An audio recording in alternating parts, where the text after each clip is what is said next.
Citi Field in New York, the New York Mets play the Colorado Rockies.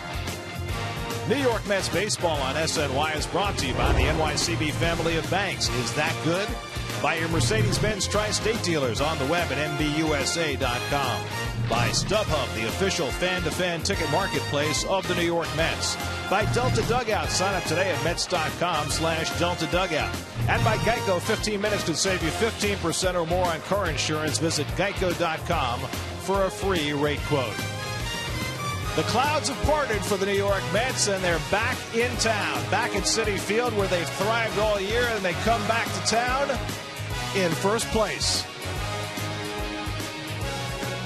And a pleasant good evening, everybody, and welcome to Citi Field. Gary Cohen, Ron Darling, Keith Hernandez back together again as the Mets open a 4-game series against the Colorado Rockies. Mets come off a 4-2 road trip, and now the first full homestand for Yoenis Cespedes, who all of a sudden has become the linchpin of the Mets offense. Well, there were several moves that were made that turned this ball club around offensively, and obviously Cespedes was the big move that Sandy Alderson made. I'm not even going to talk about the contributions he's made, the numbers he's done. What I've seen so far from him is a ball club that's gone 7-2 since he's been a New York Met. That's big. He's a tremendous base runner, tremendous defender, a strong arm, and also I think a calming influence, a veteran that everybody looks up to, the younger players on the bench, along with Uribe, the same kind of influence, the intangibles that he brings. Now, he hasn't gotten red hot yet. I'm waiting for him to get in his first hot streak. He's still getting acclimated to National League pitching.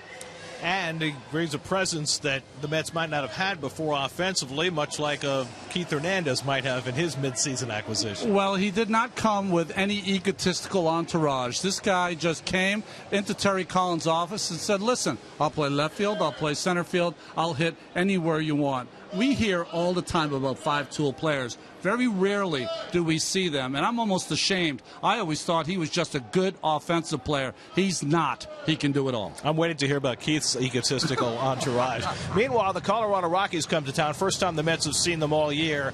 And they come in with one of the best players in the game in a red-hot streak right now. That's Carlos Gonzalez. Well, he's an all-star and a 3-time Gold Glover. Had a great series in Washington. Hit the 2 home runs yesterday to help the Mets in their cause in their division run here. National League Player of the Month for July. Got off to a terrible first 6 weeks of the season. Since the All-Star break, has been tearing it up. A league-leading 12 home runs and 27 RBI. And he's been even better since they traded away his running mate, Troy Tulowitzki. So if you're the Mets going after the Rockies in this series, Ronnie, how do you approach Cargo? You know, Mel Stottlemyre used to tell me that if a guy throws left-handed, hits left-handed, he has a much better chance at hitting the high ball. And that is the thing that separates Gonzalez from a lot of hitters that you see in the National League, especially left-handed hitters. There's 2 ways to battle him tonight in this whole series. Down low with your pitches, and they're going to have to fire some balls inside. Get him off the plate. Make him think about that the Mets pitchers are really pitching him close. So the Mets open their series against Carlos Gonzalez and the Rockies tonight at Citi Field. Mets and Rockies, all the action coming your way tonight on SNY.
Daily Fantasy Baseball for free on DraftKings.com with the official daily fantasy partner of the New York Mets. Enter promo code NYM for free entry.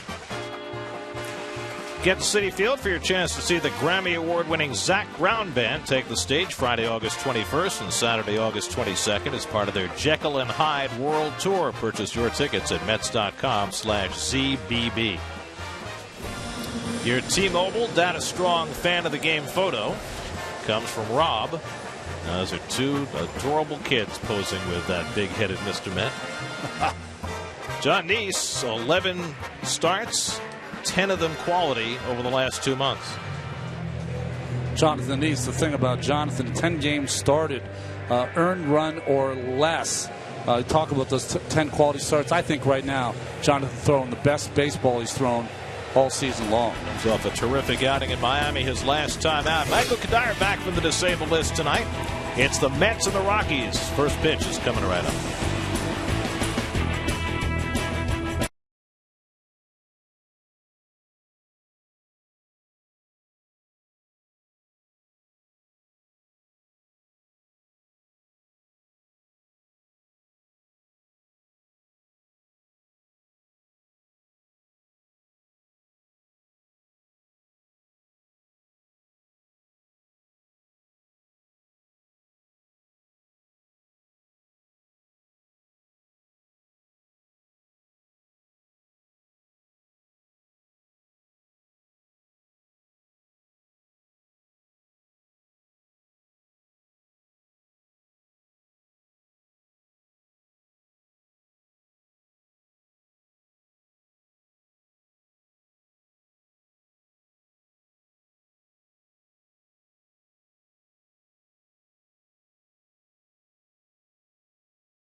The Mets' young starters dominating the headlines, but he's been money over the last couple of months. And our old buddy Jose Reyes will lead things off for the Rockies. And here's how that Rockies lineup looks tonight. Reyes has been hitting second behind Charlie Blackmon, but Blackmon off tonight against the left-hand batter, so he moves into the leadoff spot. Carlos Gonzalez and Nolan Arenado have had big years, 3 and 4. The rookie Kyle Parker hitting fifth. The former Padre Nick Hundley doing the catching.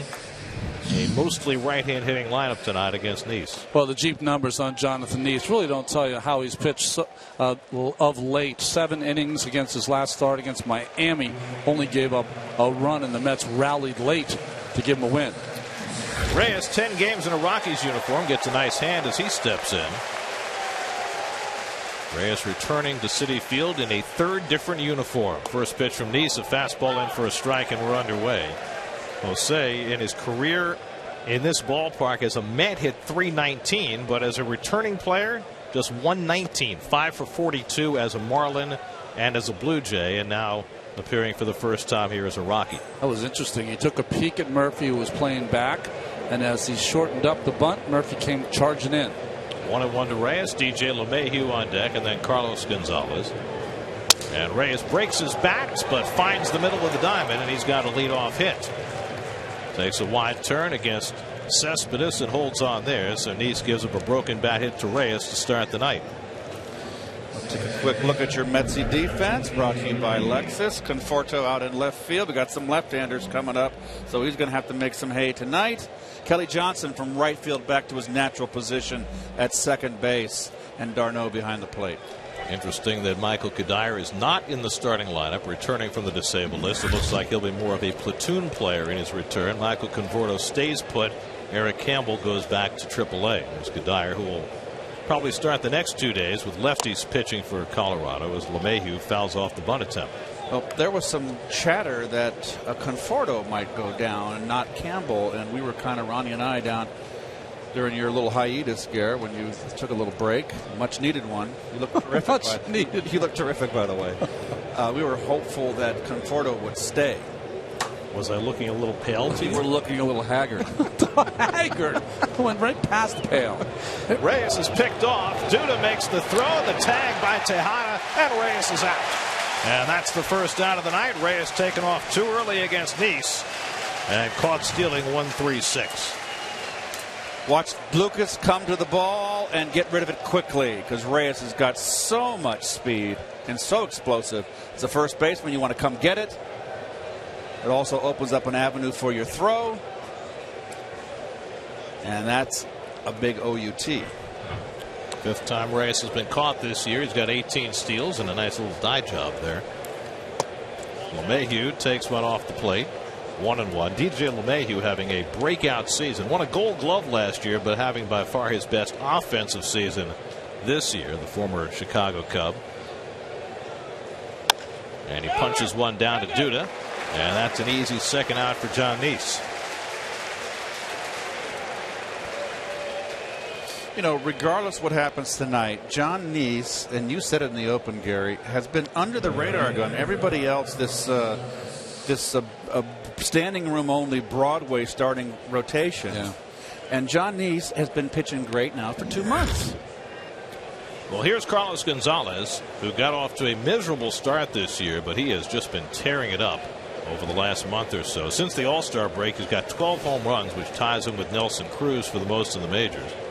So think about that. He had 13 home runs before the All-Star break, more than half a year, 12 already in less than a month. But Nice gets the first pitch ground ball, and it's a 7-pitch opening inning for John Nice. Mets will come to bat against John Gray in the bottom of the first. No score.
Mets starting lineup.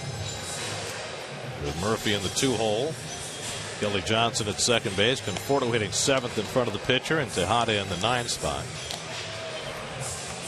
Against the rookie right-hander John Gray.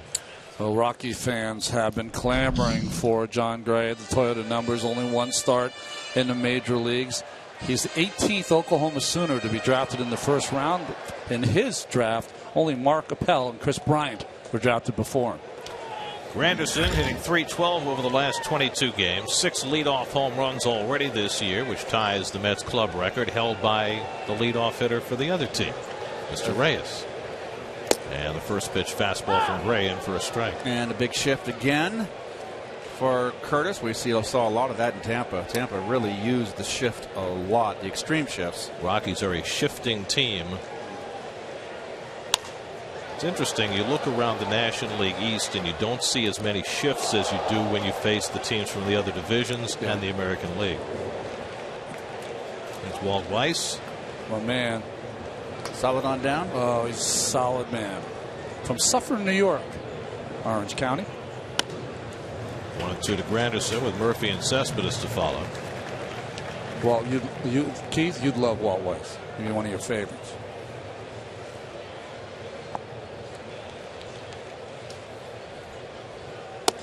Good pitch. And Gray pops the inside corner at 95 to get Granderson looking for the first out.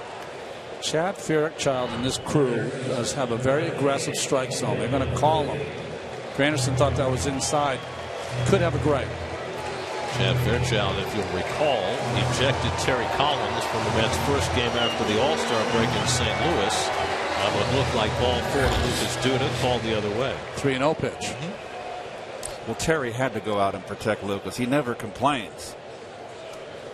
Here's Murphy, who speaks to umpires quite a bit. 6-game hitting streak, hitting .440 over the 6 games, and he takes a strike. It's so funny that in 2015 you described Terry Collins as a manager who never complains. Well, you're talking about Lucas Duda. Lucas, he had to protect him. Yeah.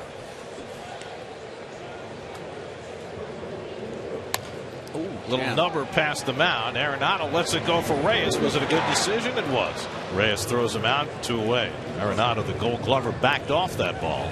Well, Arenado had an unusual day in the field yesterday here. Was it yesterday? Yesterday against the Nats. He was originally charged with 3 errors. They took one away and made it 2, but he made a huge error in the 9th inning as the Nats tried to rally. Well, Arenado's used to having Tulowitzki there, so maybe that's why his decision was made. So here is Cespedes. This will be his 9th game as a Met tonight, hitting .324 in his first 8 games. And they put on the shift to the left side against Cespedes. 3 infielders over there. And you know what? He has hit the ball to right center field a lot, but in the air. I've seen some strange shifting over the last few years. Never more than when we saw them shift in Tampa Bay against Ruben Tejada. Yes.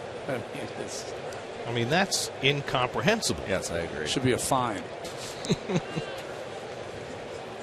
The funny thing was, in the last time they did it, hit a ground ball to third. That's right. So it was perfect. Yep. I mean, the bottom line is if you're going to shift that way, you have to pitch to that shift.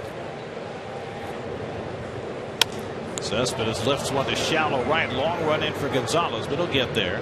And the Gold Glover makes the catch. John Gray has a 1-2-3 opening inning. No score after 1.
It's off for the Rockies and takes below the knees from John Neese. Arenado already with career highs, 27 home runs, leads the National League with the 81 RBIs. What a season he's having.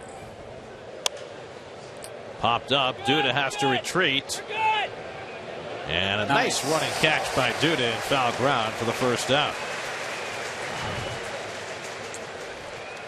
Lucas is sure-handed. Whatever he gets to, he's got good hands. I'd have to say, when he first came up, pop-ups are not his friend. Well, I was going to say, the one thing you see now with Lucas, since he's been playing first base every day the last year and a half, no panic. Yeah. Whereas I think when he was alternating, playing some first, some outfield, there wasn't that sense of assurance. Kyle Parker, the rookie first baseman, takes a strike. It was almost like he was hoping, if it's up there, someone else call it. I don't really want to catch this, but he's not like that anymore at all. Jonathan working extremely fast. It's always interesting when you play the Rockies. You look at their. It's really the only team that I look at when I look at the home and away statistics, because they're so, in our favorite term up here, stark. Strike three and a backdoor slider. 3 pitches, and Neese takes care of Parker, his first strikeout of the night. Just brought it around the plate, starts it off about 6 inches, bends it right to the glove. Nice frame by d'Arnaud. There's a 99-point run differential home and away for the Rockies, and they've played basically 55 road games and 54 home, so it's 50-50. The interesting part about that, Keith, is it used to be known as a home run haven. It's not anymore. They've hit 5 more home runs at home than on the road, but they're averaging nearly 2 runs per game more because it's so expansive. Right. So many more balls fall in there. I've always thought that if you wanted to play defense there, you play shallow, because everything hit hard is out of the ballpark anyway.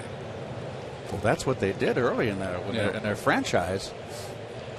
Nick Hundley takes a curveball for a strike. Hundley, first year with the Rockies, spent last year with the Padres, and then late in the year with the Orioles. I like to refer to him as the Gustavo Molina of Hundley. The non-relation. 2 curveballs, and Neese ahead 0-2. Keith, you were talking about Neese before. Most of the time, veteran pitchers help younger pitchers. I think it's the opposite with Neese. The younger pitchers have rejuvenated Neese and lit a fire under him. That's why he's pitching so well. 0-2 coming. Broken back past the mound. On the backhand, Johnson has no play. So that's 2 hits for the Rockies, both on broken bats to the middle of the diamond. Yes, both up the middle. CNI dogs. Broken bat. Giving it to the Mets side. Is that interesting or no? See that? They take it to the authenticator and then put it up for sale. Are you kidding? Yep. What? Yeah, you're right. That's what happens now with broken bats. They get authenticated by the Major League Baseball authenticator, and then for what? Resale? It goes in the store.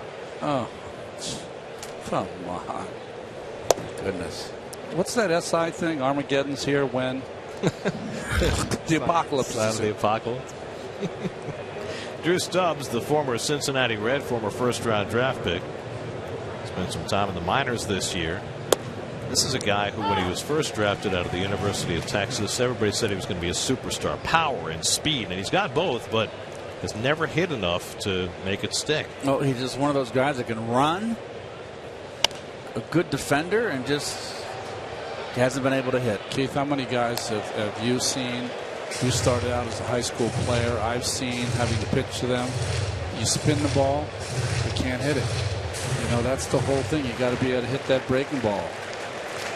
Lifetime 246 hitter. And he lifts this one into shallow right. Johnson back, makes the call. Called off by Granderson. Side retired. A single and 1 left. No score in the middle of the second.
Baseball at bat is up to the moment at any moment with in-game highlights, look-ins, replay reviews, radio broadcasts, StatCast, and more.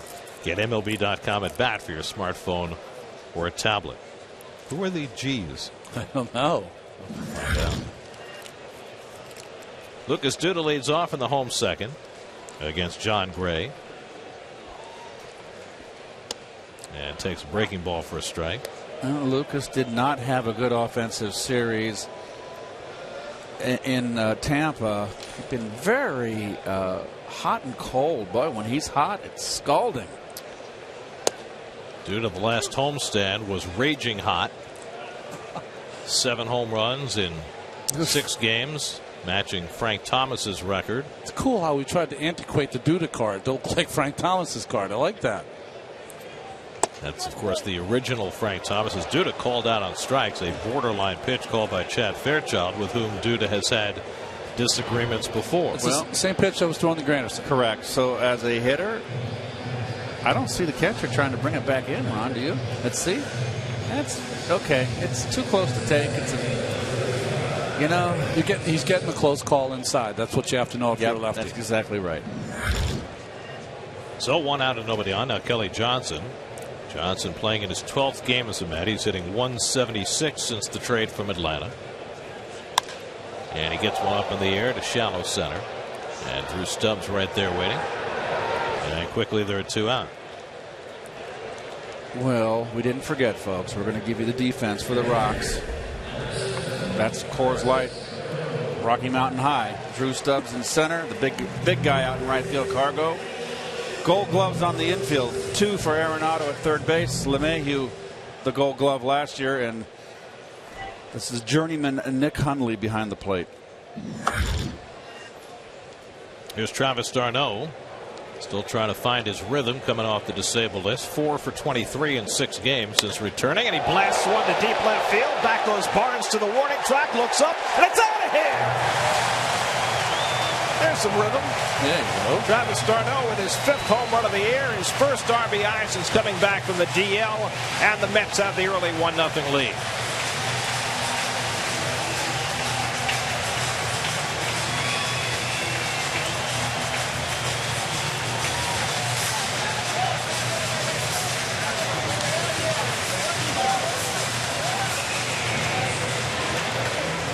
Well, Gary, I'm so glad I'm out of your seat and you're back to out of here.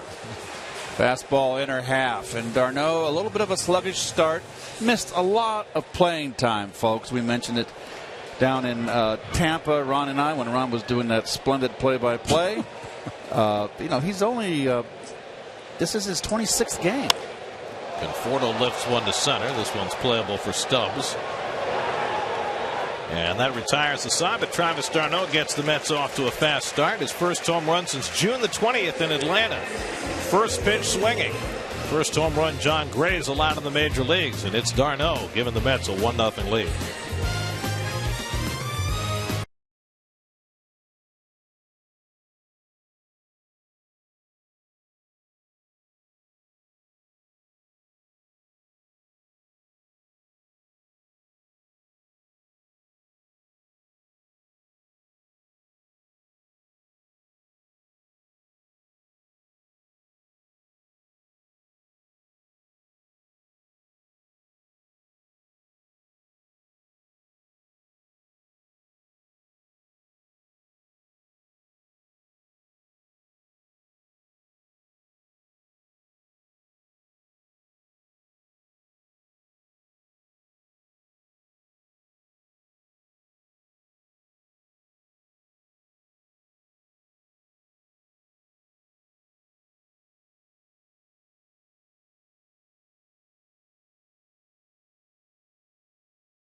Third inning, Mets with a 1-0 lead. Brandon Barnes will lead off against John Neese in the third, and he takes that backdoor cutter for a strike. Barnes playing left field tonight.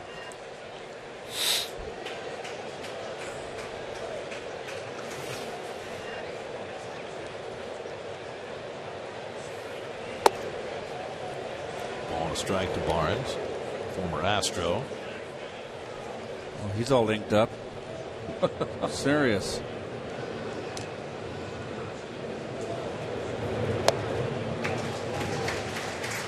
Yeah, there's no "I love you, Mom" ink anymore. They're going for all kinds of different illustrations.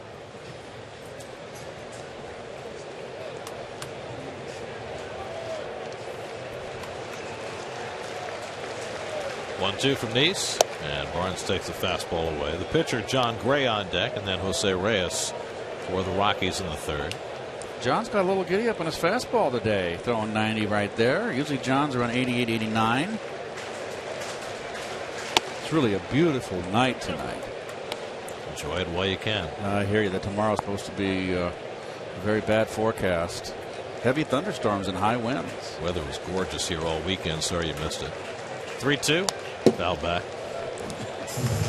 It was a little steamy and wet, and it was, but still, it's better than being in Minnesota like we were in April a couple years ago. Denver back to back, it was freezing. So was that your first time at Tropicana Field? No, you've done games before. Yeah, that. I know it's awful. That's terrible. At least you didn't have any balls off the rings. 3-2 coming, and Neese finds the outside corner and gets Barnes looking for his second strikeout. So one away. The pitcher Gray coming up. Let's check in with Steve Gelbs. His report tonight is brought to you by StubHub. Steve?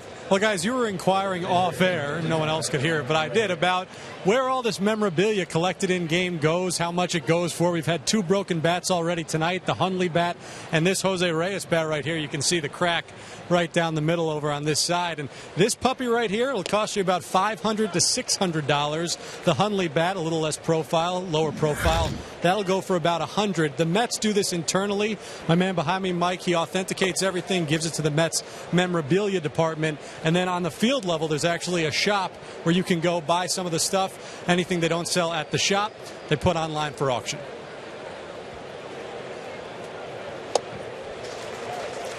Thank you, Steve. $500 for a broken bat? I have no comment. I thought I would have a comment, but I don't have a comment. Wow. Gray hits the comebacker. Neese handles it. 2 out. So I'm assuming the club gets the profit from that, right? So again, I'm saying it's in their best interest for the players to have bats that break more often. I would think it would go probably. I bet you it goes to the Cats Foundation. I think Jonathan needs to get a piece of it for breaking the bat. Exactly. This is a brave new world. We need to find out more about this. Do they sell the bases too?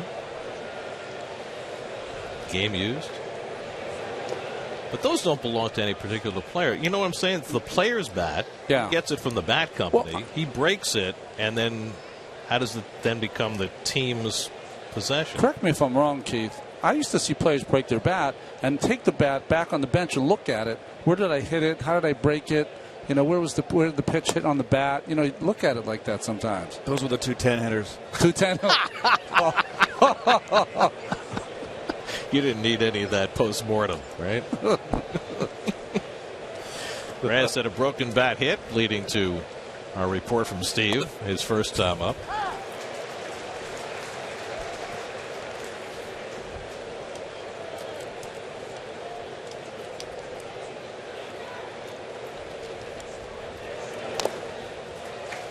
Good change up by Neese, and Reyes fouls it off 2-2. Oh, it's been the big difference for Jonathan, the ability 2-1 pitch, not to always have to go to that cutter. He goes to that changeup a lot now, so he's using both sides of the plate. 2-2 coming, and Reyes smacks one in the air to center, and Cespedes should have it easily. Side retired. First 1-2-3 inning of the night for Neese after getting the lead. 1-0 Mets.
Should it be earlier? Should it be later? Do you like it just where it is? Hashtag SNY tweet. Let us know what you think. That is a very good question. Give us some thought, folks. This is a very solid question. It's always good when Keith approves of the question. I think we generate more traffic that way. Maybe add an extra hashtag, Keith approves. Well, especially since he's a June 15th man. Well, that's right. John Nee sitting in the 8-hole leads off for the Mets. 7 hits this year, hitting 184. Well, this kid has come out throwing strikes. He's on a pitch count, folks. About 85 pitches is what they're limiting him to. They don't want his innings to get too high this season. Why would you with a team that's going nowhere? And there, John Gray is there. Noah Syndergaard or Matt Harvey or Zach Wheeler. They hope. They hope. Yes. As Neese goes down on 3 pitches, third strikeout for Gray. Well, 2 things. One is, if you're the Colorado Rockies, it's very hard to bring in pitchers through free agency. You have to draft them or trade for them. And you go back to their trade of Tulowitzki to the Blue Jays. They got 3 young pitchers in that deal. They've got Gray, and they're hoping to amass the kind of pitching talent that the Mets have in their young staff. But the other question I have for you, Ronnie, is if you're on a pitch count like this, and you know you're only going to be able to throw a certain number of pitches in a game, does it change the way you pitch? You can try to pitch to contact more, Gary, but when you have inexperience, it's very hard to do that. We saw that in Noah Syndergaard's game in Tampa. You know, he came out, they jumped him in the first inning. He looked bewildered like anyone who was young and inexperienced would look, and it got him off his kind of game plan. Well, Gray has had a pretty good game plan so far, just giving up the solo home run. He's throwing 19 pitches, 16 of them for strikes, 1 of which left the ballpark. There's the off-speed pitch from Gray, and he gets even on Tejada. Ruben went 5 for 11 on the road trip to Florida, hitting .260 for the year. Pretty much sharing time now with Wilmer Flores at short. It was interesting hearing from Terry today about how he's allocating the playing time for his shortstops. Well, Ruben's done a heck of a job, and obviously Ruben brings the better glove. I mean, Flores in his defense is really a second baseman. Ruben is a shortstop. And with Neese, who's the Mets' most prolific ground ball pitcher, Terry wants to have Tejada in the lineup every time John pitches. Well, the opposite of that was, and I just hate to always refer to the 80s Mets, but Davey Johnson would play Howard Johnson at shortstop when Sid pitched. Yeah, because it was a fly ball pitcher. It was F8 all game. And he wanted he wanted more bats in the lineup. Even played Kevin Mitchell a few times. Yes, he did. 3-1 to Tejada. First 3-ball count for Gray. And it's outside, ball 4. So Gray, who walked 2 batters in 4 innings in his first big league start against the Mariners last Tuesday, walks his first in this game. What's interesting on that last call from home plate umpire Chad Fairchild, he gives the left-hand hitters, he calls the inside strike. But that's really the same pitch, but a right-hand hitter, he's not given the outside corner. Because he sits on the opposite side. Yep. So Tejada at first with 1 out. Now Granderson, it took a call third strike his first time. And again, 3 infielders on the right side. There's a lot of gold in that infield. You got Nolan Arenado with 2 gold gloves playing third base. DJ LeMahieu won a gold glove last year playing second base.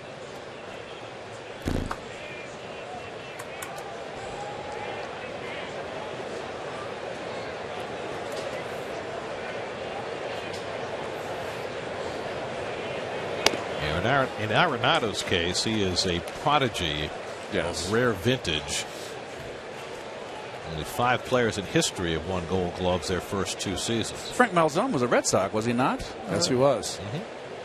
Charles Johnson, the catcher with the Marlins back in the 90s.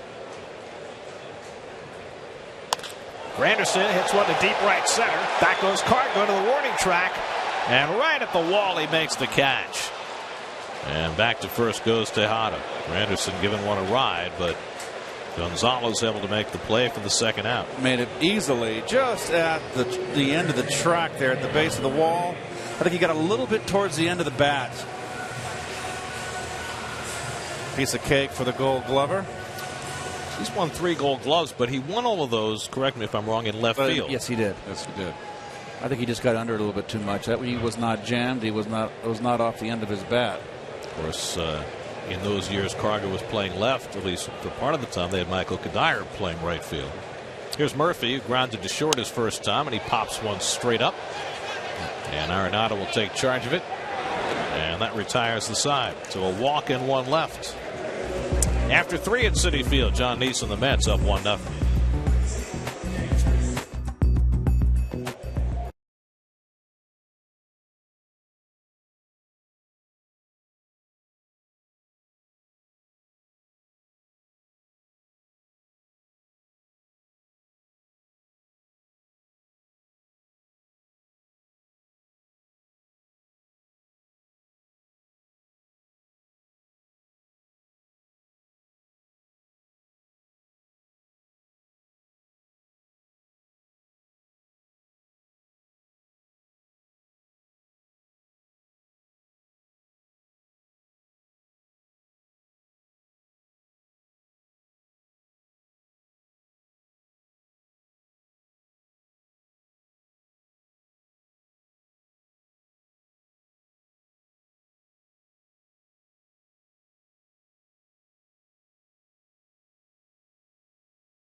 Turns to take on the Rockies here at Citi Field on Loudmouths tomorrow at 5:30, only on SNY. DJ LeMahieu leads off the 4th inning for the Rockies against John Neese. Mets with a 1-0 lead. And the curveball away to LeMahieu, who grounded out his first time up. You mentioned how hot Carlos Gonzalez has been. Well, so has LeMahieu. And he promptly takes one into right field for a base hit. Last 29 games hitting .382, and he tacks onto that with the Rockies' 3rd hit of the night. Oh, they've been trying to get him to hit the ball to right field ever since he came over to the Rockies. He's finally bit and having a great year. So here's Gonzalez, who swung at the first pitch he saw and grounded out his first time up. I was shocked when I looked at the numbers today for Cargo and saw that he's hitting .165 against left-hand pitching this year. Well, let's see if my theory works. Guy who makes an out on the first pitch, first at bat, never swings at the first pitch his second at bat. Correct. Never. No one wants to make 2 outs on 2 pitches. Who are the two? Who is the left-handers in the out of curiosity in the National bullpen? Can you think on the top of your head? The Nationals, they have Rivero. Felipe Rivero. That's right. He throws good. I like him. So Cargo hit the grand salami off of Storen. With a really bad weekend. And Storen gave it up the next day too. Sunday. Yeah.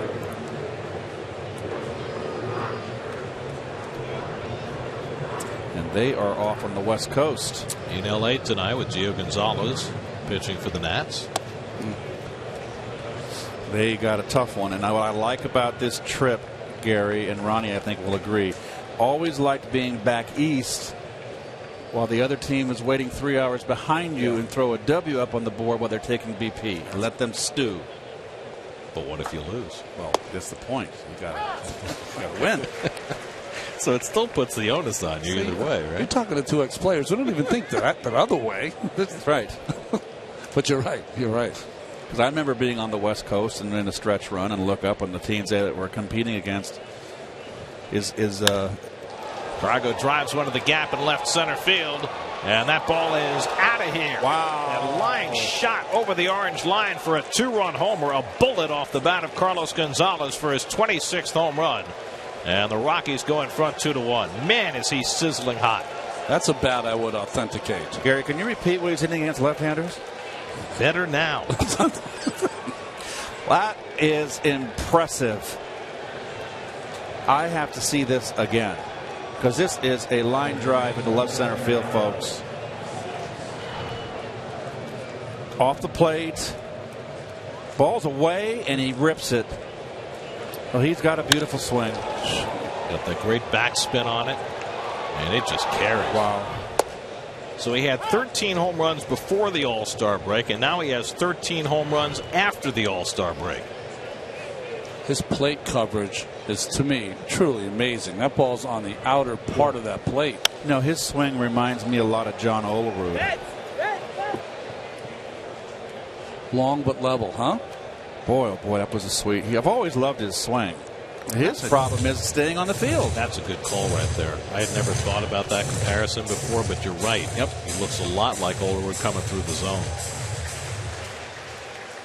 Poor folks there in the first row. That ball got on him quickly. It's a good thing the announcers weren't there. Well, this That's funny. this Rocky club all of a sudden is a wild card here. You know, not a wild card in playoff sense. Just their team don't want to face. So she got the baseball in her hand. Did she catch it? I don't think she caught it, but I think it ended up in her possession. That's pulled into left field, a base hit for Arenado on an 0-2 pitch. So 3 straight hits against Nice to open this 4th inning. Now this is where John has got to collect himself here. This is where he fights himself. He's been pitching terrific. It's a pretty good hitting lineup here. Second time through the order, they seem to have made the adjustments here. But John can get on the mound and get temperamental and fight himself, and he's got to collect himself and figure a way to stop the bleeding. Now Kyle Parker, who took a call third strike his first time, and he goes up there slashing. By the way, we mentioned how much Cargo had struggled against left-hand pitching. That was only his 2nd home run against a lefty this year. But Nice should feel okay because the other guy was John Lester. Good-looking pitch. Got the knees on the block, going 2. I do believe, too, going back to the Nationals in Los Angeles, I think they're going to get Greinke and Kershaw. Not tonight. They get Brett Anderson tonight, but they will get both those guys. 1-2 to Parker. So this is something from a strategic point of view. You want to have a good homestand here when you've got the Nationals in L.A., in San Francisco, then come back through Colorado. Well, and also, I mean, you know, the Mets have got this 7-game homestand, 4 with the Rockies, 3 with a very good Pittsburgh team. And then the Mets have a long road trip. Baltimore, Colorado, Philadelphia. It all evens out. Yeah. And the Phillies have been the best team in the National League since the All-Star break. Believe it or not. They're playing for Pete McCannon, aren't they? Yeah. They've won 16 of their last 21. It's hard to believe. Which is unbelievable when, you know, consider how bad they looked earlier this year. Nick Hundley on deck. 3-2 coming. Chopper. Johnson gets the force. The relay back to Hanna. In time for the double play. Wow.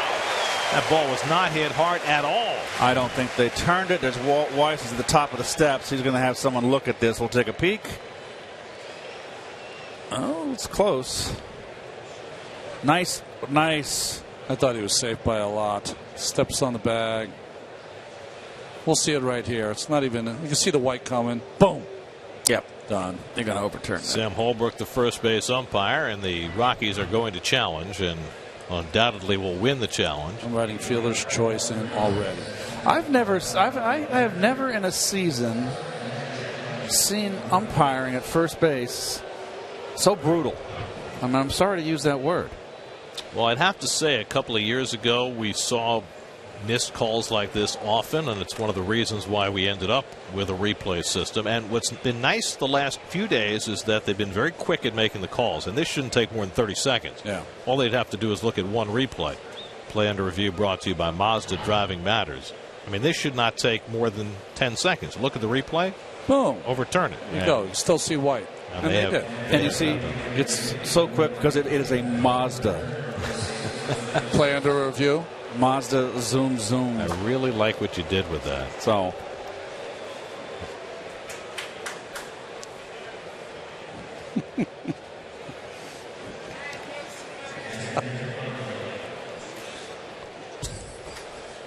Well, I'd have to say they're very quick on a couple replays in Tampa. Very quick there.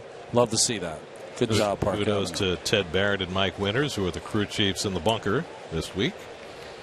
So it's a 4-6 fielder's choice. Rockies retain their challenge. Parker at first with one out, and now Nick Hundley with a broken bat infield hit. His first time up. Well, Hundley, when he first came up with San Diego, you just thought he was going to be one of the star players in the league and just couldn't put together enough offense. He's hit for some power, but a lifetime 247 hitter. That's in the hole. Tejada smothers it, but his throw is too late. Nice effort by Tejada, but it's an infield hit for Hundley, his second of the night. Well, they're pulling the ball off of Nice. Now, John's not overpowering, so I would be more apt here to play Tejada a little more to pull. Not Murph. Just shade Tejada a little more in that hole. Or if he's up the middle, more straight up. Comes Dan Warthen out to the mound. You know, there was a time in John Neef's career, earlier in his career, especially when Santana was here, where they would play the third baseman, David, on the line. They would play the shortstop over in the hole. They don't do that as much anymore.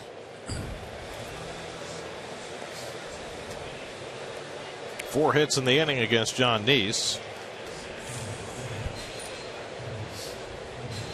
So John, who fairly cruised through the first three innings with a 1-0 lead. Now a 2-run homer by Carlos Gonzalez.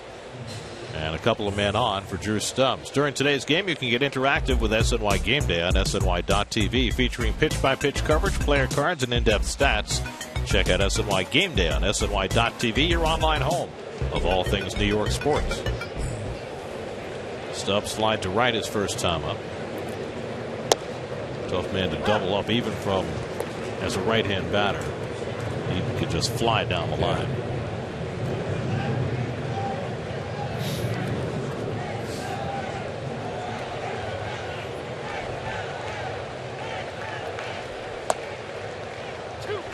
And he's quickly ahead of him 0-2. John's liking that outside corner a lot tonight, and that's where I think maybe he needs to, second time through the order, where I've almost threw it twice now, particularly the third time through the order, is to start letting them think about inside a little bit, like there.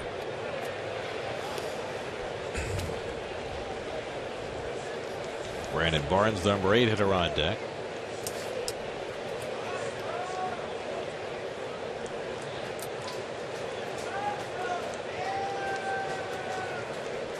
1-2 coming, and he fouls it back. You know, Keith, there's two options as a pitcher you have inside.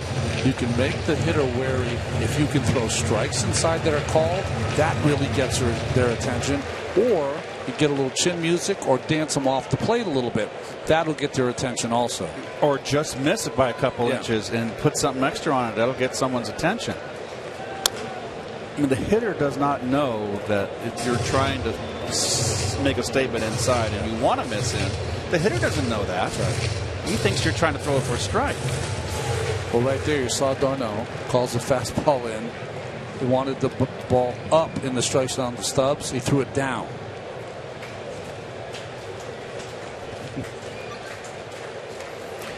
I was just getting a kick out of the Rocky bench, making fun of Stu Cole, the third base coach, who was trying to flip it into the crowd and didn't reach it. I think his hand hurt from trying to catch it, and then he just.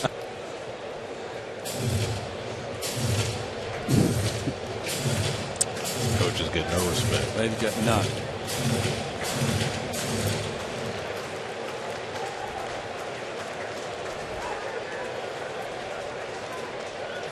Parker at second, Hundley at first, and one out.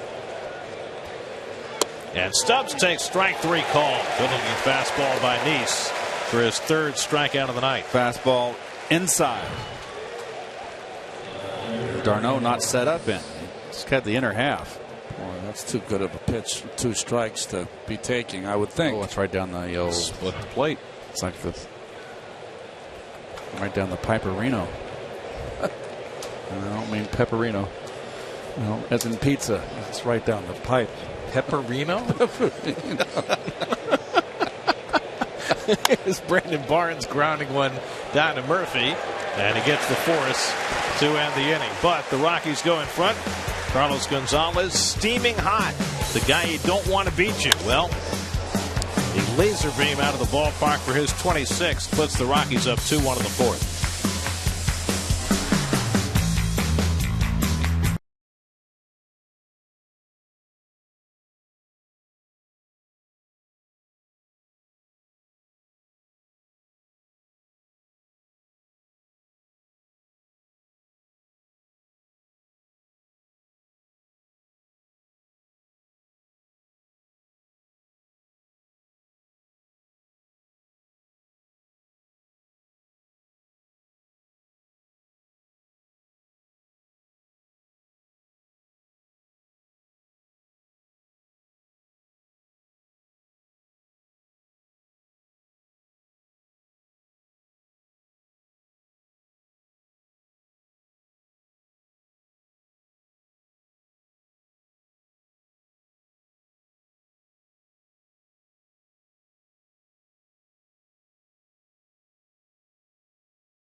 Stenosis beginning his rehab assignment down in Port St. Lucie tonight. This is his first at bat. A fly ball to center field. And his second at bat, a base hit. Oh, leave those A-ball guys alone, David. Plan is for David to DH tonight, play the field tomorrow. And I don't think anybody really knows just how long it's going to take David to be ready to play at the big league level. There's Yoenis Cespedes to lead off the home fourth. I'll tell you one thing, the world's greatest spread after the game will be produced by David. If you go down there and you're a big leaguer, you've got to pay for the spread, so usually it's a good one. Cespedes flying to right his first time and a check swing foul. So David's been out since the middle of April. It's the middle of August. He's been in physical therapy. He's been working his way back toward playing in games, and now the clock begins. You have, as a position player, up to 20 days on minor league rehab. Do you figure he'll need all 20? Or is the calendar a little tighter than that? Well, I think to me, it depends on how he feels after every game and how he feels the next day physically. Is he able to feel, close to 100% going out there the next day for 10 straight days? That's how I feel. Slowly hit, Arenado charging. And they got issues, Garrett. We talked about who would go down from the Mets now with all this wealth of on the big league roster. Who would they get a DFA or? I don't. There's no one really I want to go down. I don't want Conforto to go down. When is the date for the expanded rosters? That's not till September 1st. That's 3 weeks away. So if David were to spend all 20 days down there, then you're getting close to that. But I guess my question to you, Keith, would be, as Duda steps in and pops one up, Arenado right to the railing and makes the play. 2 out. If you're David Wright, are you just trying to figure out whether you can play with this condition and feel okay about diving for balls at third base, sliding, making your swings with the torque involved, or are you trying to get to a major league ready swing? You know what I'm saying? Is it more about the physical capability, or is it more about getting your stroke back? Oh, I think it's both. I think that you're concerned about the injury. Now, obviously, David's back injury is far more serious than a pulled hamstring or coming back from a groin or a pulled muscle.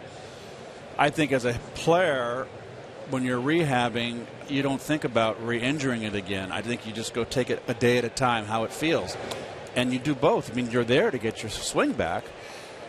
The one thing that I found the hardest was you come back in the heat of August, and it's the hottest month of the season, July and August, and do you have the leg strength? Are you going to be tired out there? I know when I was out 8 weeks, Gary, with that, there's a ground ball to first base, this will end the inning. When I broke my kneecap when I was out 8 weeks, I came back. I was 36, though. I was never strong in my legs the rest of the year. The first 2 at-bats, I was fine. Then I was tired the last 2 at-bats. And, of course, in David's case, this is a condition, not an injury. It's something that's not going to go away, just something he has to learn to live with.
Mercedes-Benz Tri-State dealers. Visit them on the web at searchmercedes.com. Well, John Gray's been very impressive so far. 4 innings, 35 pitches, and he's allowed just the Travis Darnell home run. So on a night when he's on an 85 pitch count, he might be able to get himself fairly deep into this game. Now getting his second turn at bat. He just broke his bat. At least the third one Neese has broken tonight. Well, he's down here 0-2. He started out at Eastern Oklahoma State, then went on to become an Oklahoma Sooner. But he played both the field and pitched at Eastern Oklahoma State and was an accomplished hitter, even though he's 0-2 here. No one even, no bat boy, no help with the bat. The pitcher. Pitcher's never. He probably doesn't even have his own bat. He's probably got, the Louisville Slugger knows the bat companies. They give the pitchers the bad wood, too. They do. One more for the Storm.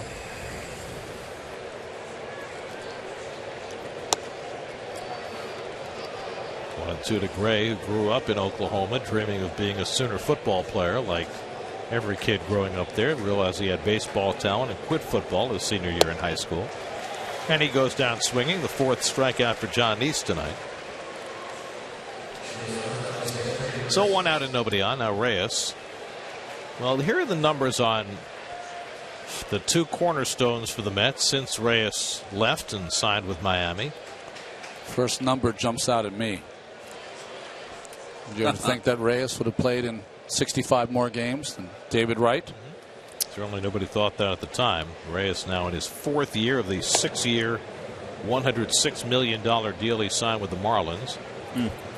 They moved him after 1 season to Toronto, and then at the trading deadline coming over to Colorado. And the deal for Troy Tulowitzki. Well, Troy Hawkins also went in that deal, and as we mentioned earlier, the Rockies most importantly got 3 young pitchers from Toronto. And he pops the outside corner. Well, Toronto, since they've gotten Tulowitzki and David Price, though, they are in Latroy 11-1. Long-term versus short-term. Toronto has come from 7 games back to within a game and a half of the Yankees after sweeping them over the weekend. Tejada to his left, rushes the throw and gets Reyes by a stride for the 2nd out. And that's what they've done since the Tulowitzki deal. I mean, what an incredible lineup they're putting out there every day. And the last 2 days they shut out the Yankees. First time the Yankees have been shut out in back-to-back games since 1999. Wow. In their ballpark.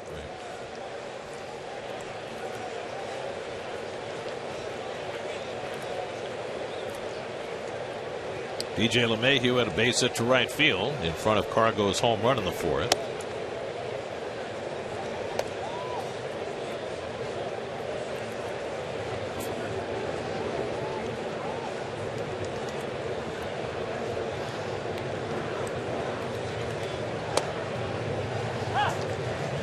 Cutter for a strike, 1-1.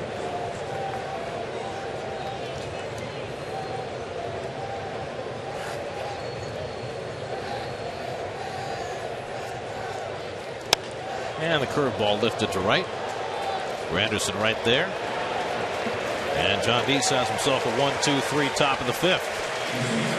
Halfway through at Citi Field, Rockies 2, Mets 1.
First trading deadline.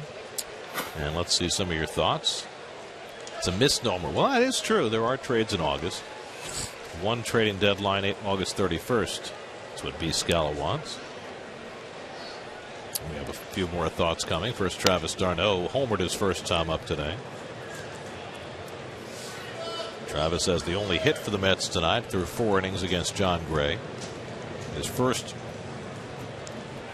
RBI since coming off the disabled list. Ball on a strike. Kenny St. John says August 15th. I don't understand that. What's the logic behind that, Kenny? You know Kenny?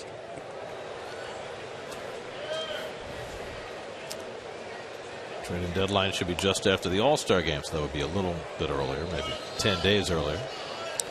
Who's that MRD scout? I like your thinking. I'd be perfectly happy with June 15th. I would be. You can't have it around the All-Star game because it would take a lot of the thunder away from the All-Star game. There should be no hard date. Okay, varies with the end of the season. 2-2 coming to d'Arnaud, and it's off the plate. Well, I'm a June 15th guy, but if you want to make it a little sexier, because you have to do rosters for the postseason, make one August 31st, but it'll cost you a high draft pick, a third round, second round, first round, whatever. If you wanted to make a late move because you had a July that you never saw coming, you went 15-5 in July, and you're 2 games out. Well, what we're seeing now is because you have 2 wild cards, just about everybody's in it. Yeah. So that's, for some people, an argument to make it later. On the other hand, you have teams that are remaking their clubs substantially with 2 months to go in the season. Correct. No hits this one out to right center. And Stubbs gives way to Cargo, and that's the first out. I agree with you, Gary. I don't think that it doesn't put the import into really fashioning a team in the offseason or in spring training before it starts. It doesn't put that much import on it or you can have a team that can tread water, then all of a sudden the last minute put the bank out and the coin out and refit their team. I don't like that idea. Yeah, I think there are arguments on both sides. Here's Conforto. I'll tell you, it's exciting for fans, right? It is. And, if you made it June 15th or somewhere in that neighborhood, again, with the 2 wild cards, everybody's in it on June 15th. Nobody's really out of it. Right. So That's right. You'd have probably very few trades made. Well, think about it. If that's a good thing or not. Well, as an organization manager, there's 5 different seasons for you really to manage. Spring training, regular season, after the trading deadline, September when you have all the call-ups, and the postseason if you make it. Right. Almost 5 different seasons. Conforto lays off the slider. 2-1. Conforto continuing to show tremendous knowledge of the strike zone, patience at the plate. He's just lost a little bit of that getting on top of the ball, been under a little bit. He drives this one down the right field line, hooking, foul. Well, he had that terrific hit Friday night where he went off the plate away and drove the ball to left center, and I thought that was telling. Well, also don't forget the home run he hit in Miami was very impressive. I just think right now he's young. I want him to hit line drives. The home runs will come. Well, use the field. Even the home run was a line drive, really. Yeah, it was a 2-ironer. But it's made him a real low ball hitter, like a lot of lefties. And he's getting a lot of balls fouled back that are waist level and up. And I remember Ted Williams saying that he hung that spare tire on a tree up around the level of his letters, and he just said his instructions were to chop wood. Nasty pitch by Gray for his 4th strikeout. John Gray has been very impressive. Well, what's interesting is that his slider has been real good, but he hasn't used it a lot. He's mostly been a fastball changeup pitcher. Every once in a while he breaks out this slider that can make the hitters look foolish. Well, he dialed it up to 98 during that at bat to Conforto. There's Neese, who struck out his first time up. That was the first pitch I've seen him overthrow. And we're here in the 5th inning. You know, he started this year pitching in AAA. The Rockies have their AAA affiliate in Albuquerque, which, like Las Vegas, is a great hitter's park. And Gray, in his 20 starts for Albuquerque, had a whip of almost 1.5. A lot of walks, a lot of hits. And you never know when a pitcher comes out of that environment what he's going to do when he gets to the big league level. You know, I was thinking before, and I've said it on our broadcast, in some strange way it's worked for the Mets because their pitchers have had to get better quicker. Because if you don't, you're just going to have a disastrous year if you're pitching in Las Vegas. Noah Syndergaard knows a little bit about that from last year. Well, that's what made the numbers that Steven Matz put up in AAA this year make your eyes pop. Yeah. Maybe that's why all these young pitchers for the Mets that have come up don't walk anybody, because you can't walk anybody when you pitch in a pitcher's ballpark. I mean, hitter's ballpark, sorry.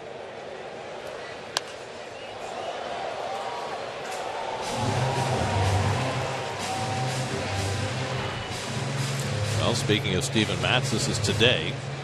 The word is from Sandy Alderson that Matz may make his first rehab assignment Saturday. And Zach Wheeler working his way back from Tommy John surgery. But of more immediate import, Matz, if he can pitch Saturday, then we're talking about the 15th, and maybe by September 1st, he'd be available to rejoin the Mets rotation. And maybe go 6 men down the stretch. Ball 4, and Nice is on with a 2-out walk. Second walk given up by Gray. John has always had a good eye as a pitcher hitting. Always. Well, it's the first inning where the Mets have made Gray work hard at all. He threw 35 pitches total in the first 4 innings. And 20 already in this inning. How about that inning Chris Archer had yesterday? 44 pitches in the second inning. Walked 4 guys, walked a run in, struck out a couple. Those Gray's numbers tonight. But then he got it back in gear, and he was fun to watch. He's impressive to watch in person, I'll tell you that. Tejada walked his first time up.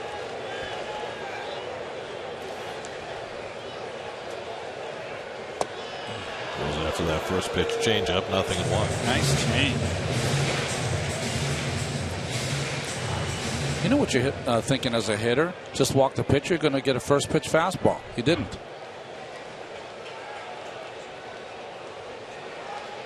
Oh, so what were we, San Diego? No, that's too unimpressive a beach ball for San Diego. Oh, that's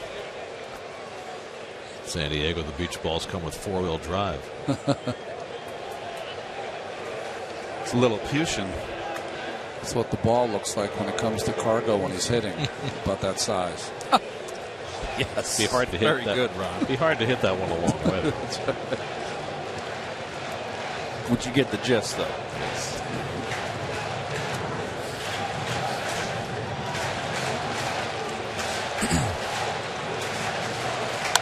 Gets sharp late. LeMahieu locates it and throws wide, and off the bag comes Parker, and everybody's safe. Well, the Gold Glover LeMahieu didn't panic, but then he just made a bad throw. Nice play, just to lay out and keep the ball in the infield. Well, he had more time than he thought, too. Let's take a look at the footwork of the first baseman. You got plenty of time. That ball's out. Bad throw. Parker is a guy who doesn't really have a position. He's an outfielder who's just learning first base, but that was on LeMahieu, who commits the error that keeps the inning going for Granderson with 2 men on. Well, yesterday in Washington, it was Arenado, the Gold Glover, making 2 errors, and now LeMahieu. Granderson 0 for 2 tonight.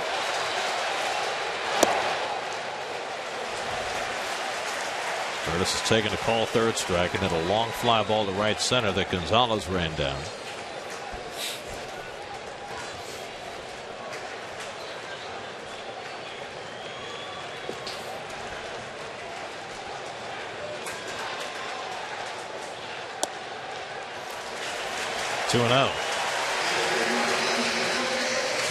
Fifth inning recap brought to you by Chrysler. Solo homer and Travis d'Arnaud in the second. 2-run homer Carlos Gonzalez in the fourth. d'Arnaud's home run, the only Met hit. They've got 2 on and a walk and an error here in the fifth. And Granderson takes a strike. Took a little something off. Changeup. Okay. It's like a hard changeup, wasn't it? John Gray, just his second major league start.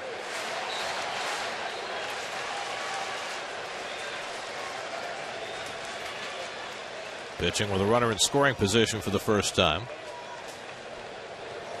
And that goes to the backstop, and that'll move him to second and third.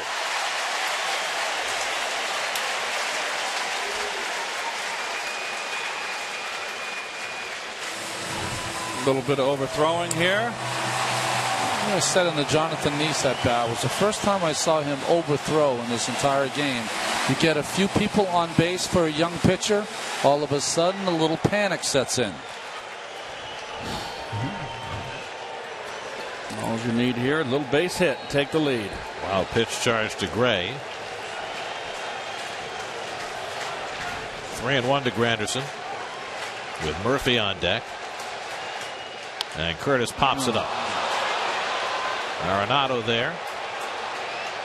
And so Gray able to pitch out of trouble in the fifth. Mets strand 2 in scoring position after 5. 2-1 Colorado.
About his article covering one of the most dramatic and story-packed weeks the Mets have ever had on the latest Mets blog Q&A cast, only on Mets blog, presented by Citi, part of the SNY.TV blog network.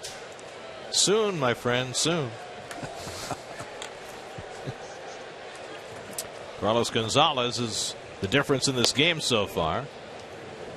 Took an outside pitch and hit a bullet over the left center field fence for his 26th home run with a man on in the fourth. Eye black at night, just for style, Keith. Yes, and the pasties that they paste on, I hated those.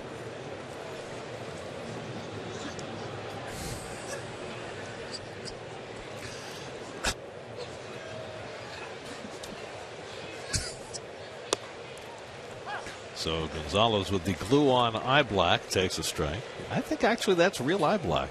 No, you sure? It's the paste on. Because usually the glued on ones they write on top. Oh, it's the paste ons. Yeah. Okay. Wailing at that big curveball, 2-2. Let's take another look. Well, they are very regular, so they're perfect. Not drippy like Bryce Harper. Nolan Arenado on deck. And Gonzalez fouls off the fastball. Since the All-Star break, now Carlos Gonzalez has 13 home runs. The Miami Marlins team has 9. Wow. Well, we talked about it in the open. He's one of the few guys that can carry a ball club on his back. Rolls over the curveball. Johnson in to get it. Boy. And Cargo running hard out by a stride, one away. Boy, he hustled down that line, that's for sure, Gary. There are your home run leaders in the National League. Gonzalez moving up on the pack. Bryce has been stuck on 29 for a little while now. That's presented by DraftKings. Play daily fantasy baseball for free on DraftKings.com at our promo code NYM for free entry. You know what stands out for me on that list? Stanton. 6 weeks he's been on the disabled list. No. He's only 2 behind. Yeah, he was on a pace for like 50 or 60, wasn't he? Nolan Arenado pulls one down to third. Murphy plays the backhand, struggles with it, but still makes the play for the second out. So 2 out and nobody out. Let's check in with the studio. Doug Williams has a game break brought to you by Honda.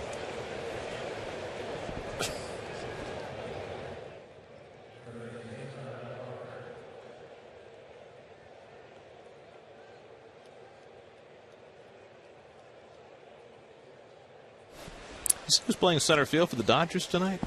Kike Hernandez in center field. Like they plays everywhere.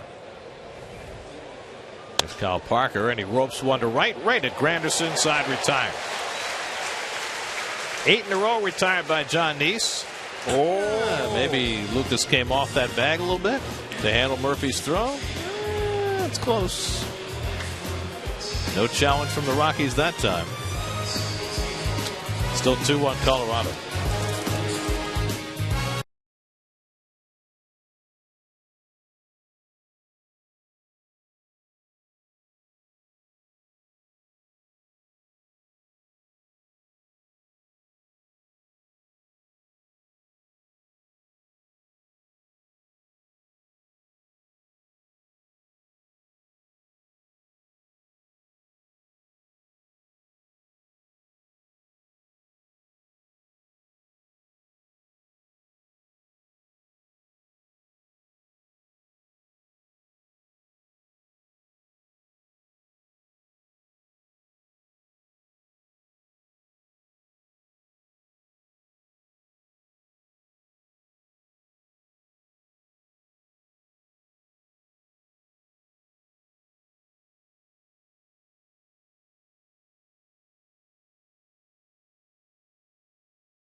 Empire City Casino, Manhattan's closest casino. Your luck starts here. By Tri Honda, hurry to your local Tri Honda dealer for great deals on the 2015 models. And by State Farm, today's State Farm agent of the game is Alan Wheeler of Brooklyn.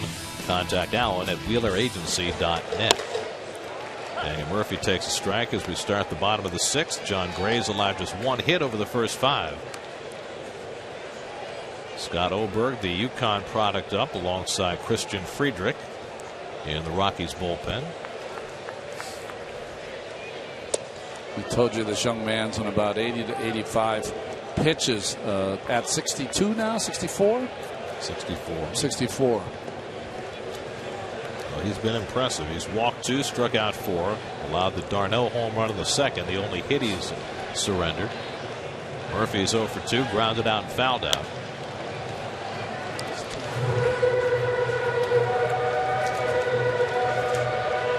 Murphy, Cespedes, and Duda for the Mets in the home 6th.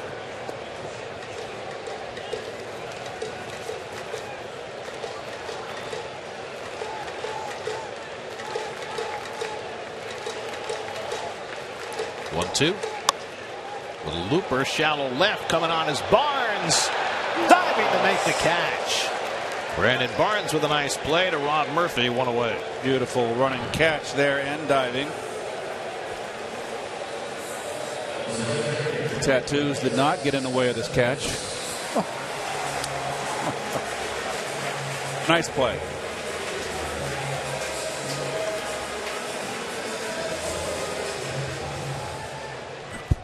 This is an impressive young pitcher here, Ronnie. It's fun to watch when you see another team's #1 guy. Then we'll wait a couple of years. What draft was he in? Just 2013, I believe. Yeah. Mark Appel went #1 to the Astros. Chris Bryant went #2 to the Cubs, and Gray went 3 to the Rockies. Cespedes is flying to right and grounded out to third, 0 for 2. Well, there's a couple of ways you can go if you're going to draft pitchers in Colorado. They either have to strike out people or they got to give up ground balls. One or the other. Can't get the ball in the air there. Ooh, good slider. For my money, the most successful Rockies pitcher was Billy Swift. That's right. He was a ground ball guy. University of Maine. Whereas some of the more power guys they've brought in there have been less successful. Notably Darryl Kyle. Who was the pitcher, right-hander, big right-hander who pitched for the Mets also, who had a really nice Pedro Estacio. Yes. Yeah, he did well in Colorado. Yeah. What was his nickname? He had a great nickname. Horse or something. Oh, Mule. Mule. That's what it was. Was Billy Swift first with Seattle or with First with Seattle. First with Seattle, right? That's what I thought. Also had a great year for the Giants. 1-2 to Cespedes. Off the corner, 2-2. Well, he started out throwing 94, and now he's in the 6th inning. He's throwing 98. It's like Syndergaard. Lucas Duda on deck. And Cespedes down on the high fastball. That's 5 strikeouts now for John Gray. Well, it's gotten around the National League that they're going to pitch him upstairs.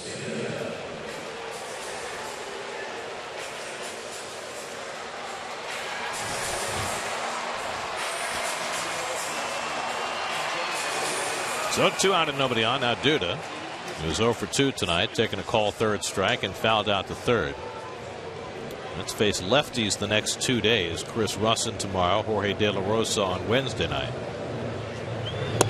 And with Michael Kadire active off the disabled list, he'll no doubt get a start. The question is, where does he start tomorrow? Does Granderson get a day off? Does Duda get a day off? You know, Lagares is going to play center and Cespedes will play left against the left-hander. These are the daily decisions that have become much more difficult now in a good way for Terry Collins. Yes, nice problems to have. Because it's all quality people you're putting out there.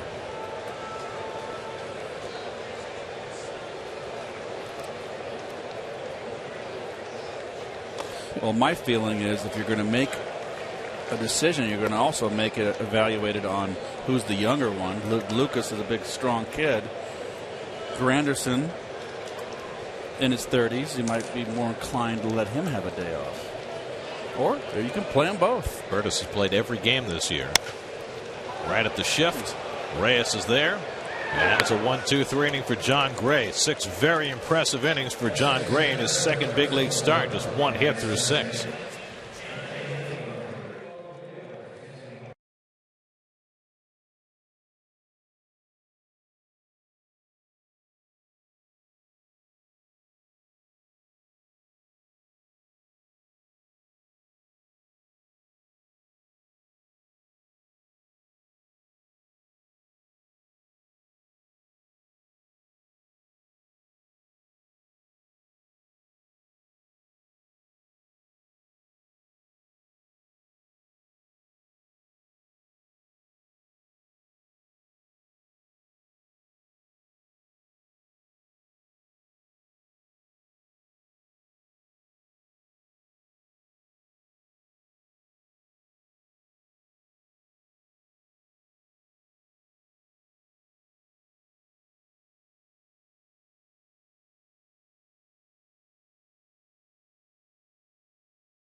Lefty Chris Russin tomorrow night. Jacob deGrom against another lefty, Jorge De La Rosa, Wednesday night. Then for the early day game Thursday, Noah Syndergaard against rookie Eddie Butler. Well, it looks like John Gray is done after 6 innings and 75 pitches. A very impressive outing. Jeez. Leave him out there. Not today. That's not how it works, Keith. Well, they're trying to limit his innings, keeping him on an innings limit in just his second full professional season. Meanwhile, John Neese down 2-1 as he faces the Rockies in the 7th. Nick Hundley has a pair of infield hits in this game. And Neese pours one over for a strike, 1-1. Hundley, Stubbs, and Barnes, 3 right-hand batters for the Rockies in the 7th. Neese has given up 6 hits. Hasn't walked a batter. He's gone 5 straight starts now, walking 1 or none. 2-1 to Hundley.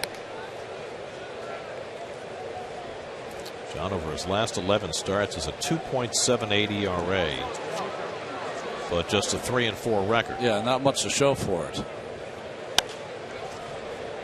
Now, the Mets' offense has improved over the last 10 days with 4 added pieces.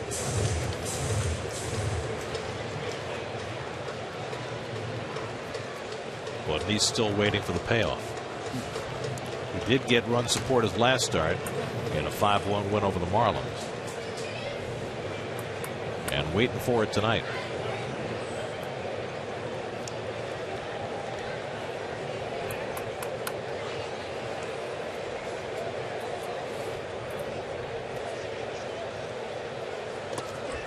Curveball buried in the dirt, 3-2.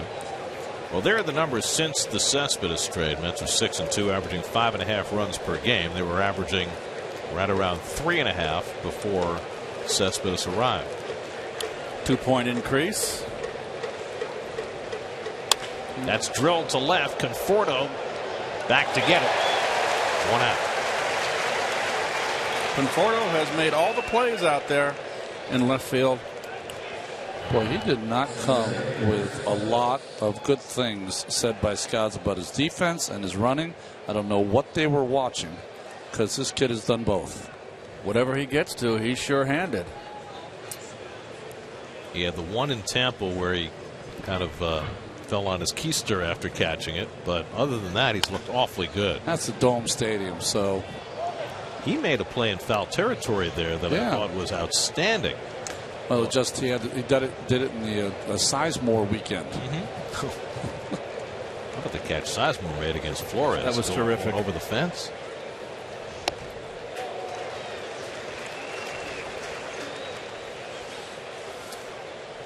For more on Conforto, let's check in with Steve. You know, guys, it's really interesting because, I heard the same things you did about Conforto and his lack of defensive prowess, I should say, in left field. But speaking with a couple of people who have seen him, some scouts, Paul DePodesta even, they said that with him specifically, he didn't play any outfield before getting to college, and they stuck him there. And sometimes what happens is that people forget guys can improve. And so he got this label when he was in college that he couldn't defend, and it takes a long time sometimes to shake off that label. But everyone who's watched him play in the minors that I've spoken to said you can see a steady improvement each and every year. Well, that's an excellent point, Steve. And if you recall, as Stubbs goes down on strikes, there was a guy in the minor leagues who 4 years ago, the scouting report on him was that he'd be a fringy corner outfield defender. The guy's name is Juan Lagares. Turned out to be one of the best outfielders in the game. Remember now, Conforto, not a lot of his college career, but some of his college career, he was a DH at Oregon State. So he comes from athletic DNA, and he's an athlete. Neese has retired 10 in a row. Now faces Brandon Barnes with 2 out. A good curveball to start him off. Ben Paulson has come out on deck to pinch hit for Gray. Rockies have only a 4-man bench. 3 of the 4 are left-hand hitters. The other is their backup catcher, Mike McHenry. So Paulson, the left-hand hitter, on deck. And he's going right after Barnes, and it's 0-2. That was 2 pitches ago. Let's see the reaction from Nice.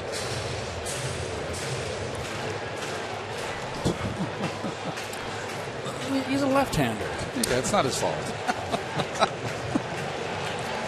0-2 coming. Just missed away. There's Paulson, the regular first baseman for the Rockies, on deck. Nice about to throw his 95th pitch of the night. Easy play for Kelly Johnson. And that's 11 in a row set down for John Nice. Now the Mets will face the Rockies bullpen at the bottom of the 7th.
John Gray was better, but now the Mets will get into the Achilles heel of this Rockies team, their bullpen.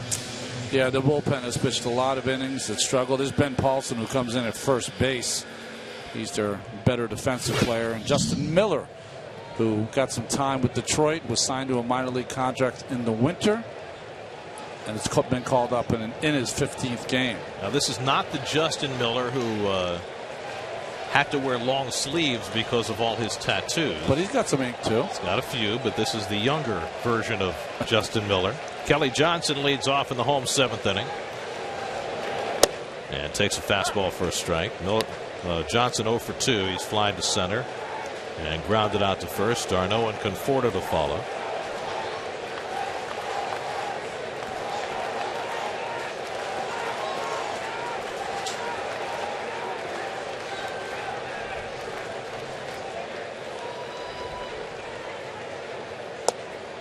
Does a little curl, huh, Ronnie, Yeah. with his pitching hand when he comes back down low? I used to do that when I first got the pro ball. As you see, Eric O'Flaherty up for the Mets, number 44. I used to do that when I first came to the major leagues, and they taught me out of it. Mr. Al Jackson did that for me, because he said it rotates your shoulder too much, and you have some arm injuries if you do it. Right into the shift. LeMahieu is there to throw out Johnson, one away. Let's take a stab at our Verizon trivia question. Thanks for the credit, by the way, yesterday. Oh, anytime. Only Met to appear in a game as a 17-year-old. Well, come on. I wouldn't credit you with this one. I mean, you know that. I know this. He'd be the first person to tell you. That's right. Yes, he would. With a scowl if you didn't know it. Here's Travis d'Arnaud, who homered back in the 2nd inning. The Mets only hit tonight. His 5th home run of the season and his first since June 20th. And he takes a slider for a strike from Miller.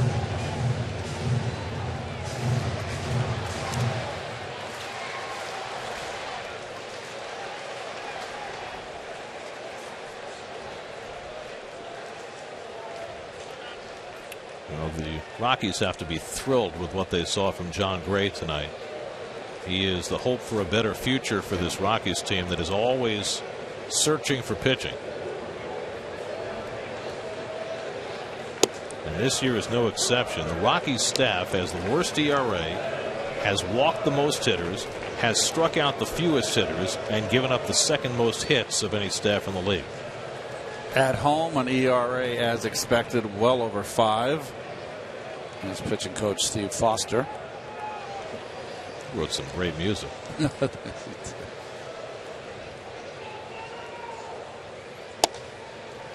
Fastball pops outside. Well, again, the young pitchers they got from the Blue Jays look very promising. The kid Hoffman they have in Double-A now. Castro, who pitched for the Jays earlier this year, just 20 years old.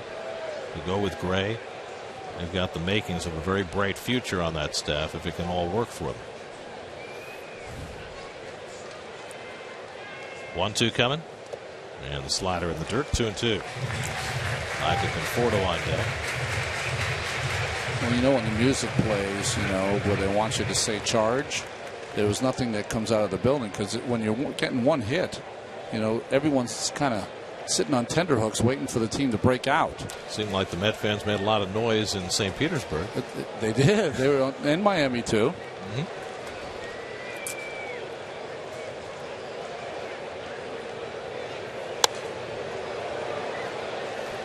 Travis right now having a little trouble with the outside coverage. Well, that was the case, remember, right at the start of the season, and then he made the adjustment. Right. He's missed so much time with injury. Tyler Clippard now joins O'Flaherty.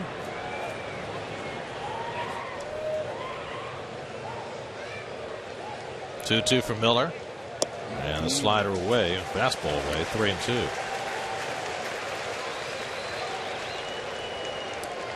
Miller, 28 years old. He's bounced around. He was first in the Texas organization.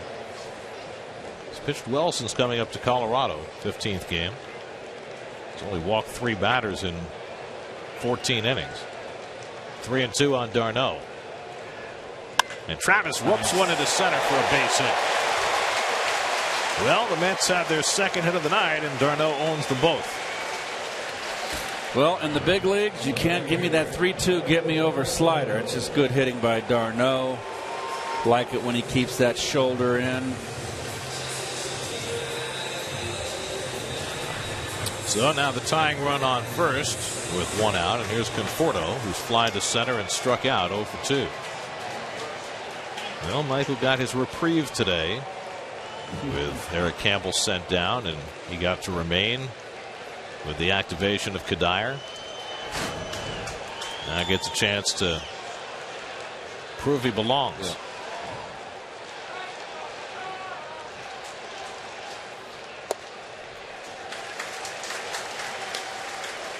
Pitcher Spadu up next. Juan Uribe is out on deck to pinch hit. Mets have an all right-handed bench tonight. They put every available left-hand hitter in the lineup against Gray. It didn't work very well. Well, I think that Conforto's proved he belongs. How about winning a game? And that goes to the backstop, moving d'Arnaud to second. So the second wild pitch that has sailed inside beyond the reach of Hundley. One by Gray and now one by Miller. And both have been the same. Hundley's asked for the ball inside corner. Hundley's got to make that play. I was going to say that it was the fault of the pitcher kind of crossing him up. Hundley's got to make that play. The veteran lefty Boone Logan is up in the Rockies bullpen. But the Mets have right-hand hitters to follow Conforto. Granderson 3 batters away. That's who Logan's getting ready for. His old Yankee teammate. So the tying run at second with one out. A 2-0 count to Conforto. Good pitch to hit. Up the middle. And Conforto fouls back the fastball. Just want your young hitters to, it's hard, but you just want to think a base hit. Base hit, tie the game.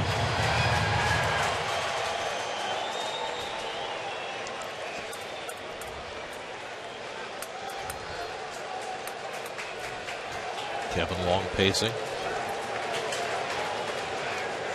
Seeing if his young charge can come through. Reyes keeping his eye on d'Arnaud. And a check swing tapper foul. Bet you he'll get it into the stands. Good. Toffel 1, Cole nothing.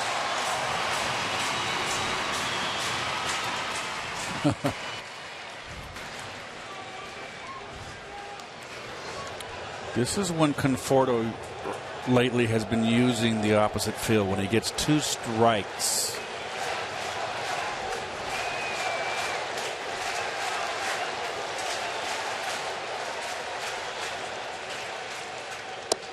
And he takes just off the plate. Full count. It's a good take. That ball was away.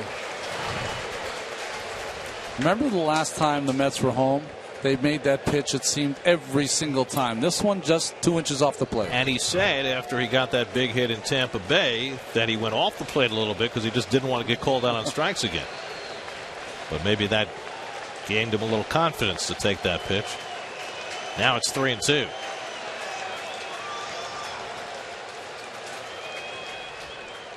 It's ball 4. And Conforto's on with a walk.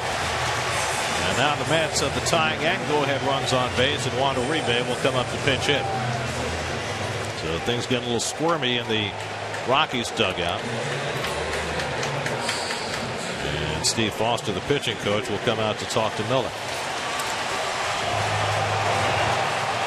Oh, the bullpens of these second division ball clubs.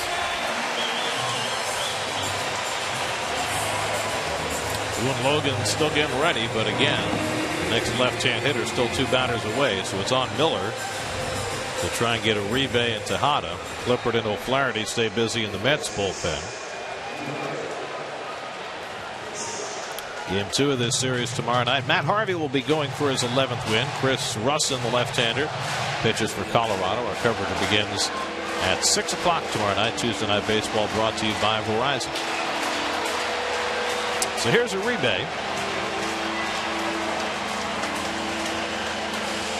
His overall number is not pretty since joining the Mets, but in a spot to do some damage, and he's done some of that.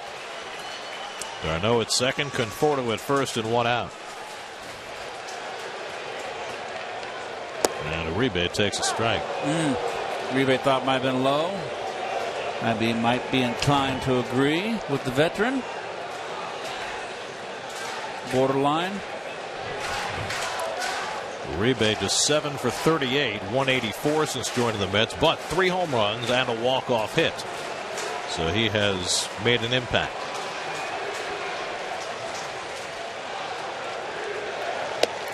Big cut, 0-2. That's his hole right there because he has such a big swing. I call it slider swing speed of his bat. That ball up and in at the letters is his hole.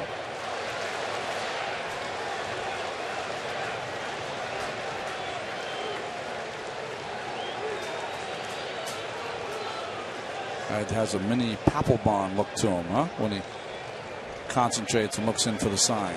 Nobody can look that scary. 0-2 to Uribe. And he fouls back the high fastball. Lucky to get that one back. That was a bad pitch. 0-2. You see the career pinch hitting numbers. Those are outstanding pinch hitting numbers. Yes, they sure are. For a guy who's used to playing every day. Tejada hitting 9th in the order on deck. Granderson behind him. Mets have had just 2 hits. d'Arnaud has them both. He's on second. Conforto at first and 1 out. That's down a run on the 7th. He laid off that one, Ronnie. Nice. Good take. Good pitch from a pitcher. 0-2. That little slider on the inside part is the ball that he just crushes.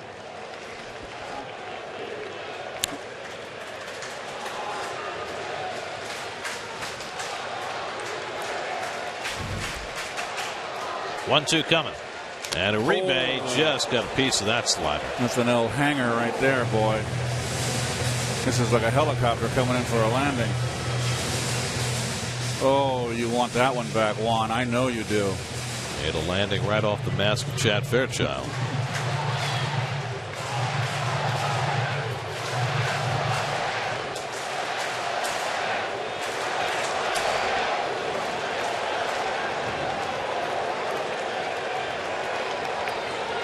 Justin Miller trying to catch his breath.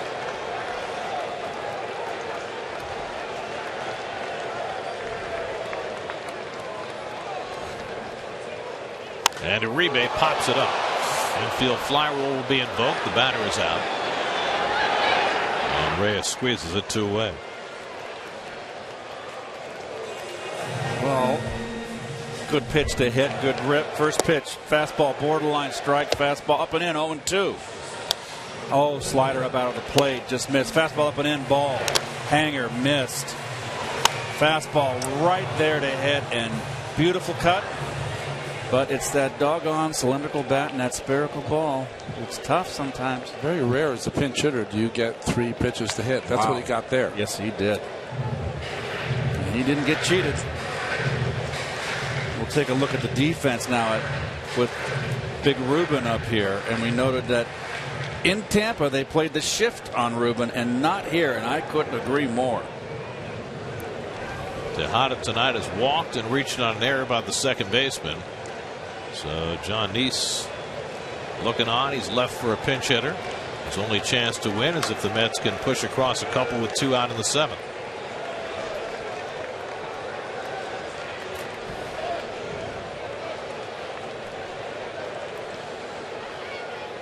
And Tejada takes the fastball away.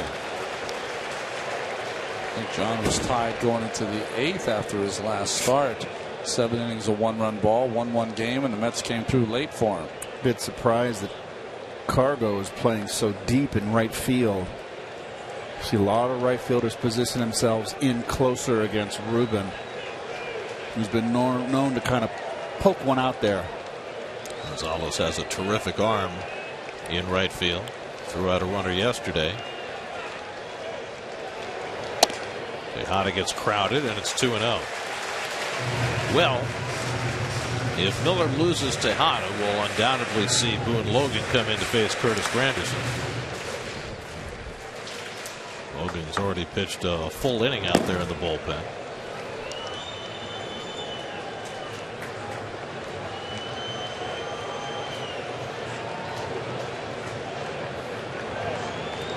Now Miller behind 2-0.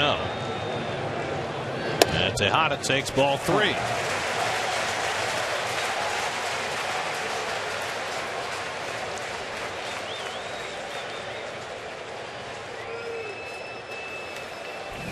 And John Gray, whose game is on the line, can only watch. 75 pitches, 6 innings, 1 hit taken out. Well, if you're a starter in today's Major League Baseball, get used to it, son. 75 pitches. Well, no such thing as a complete game. You're going to sit there and bite your nails.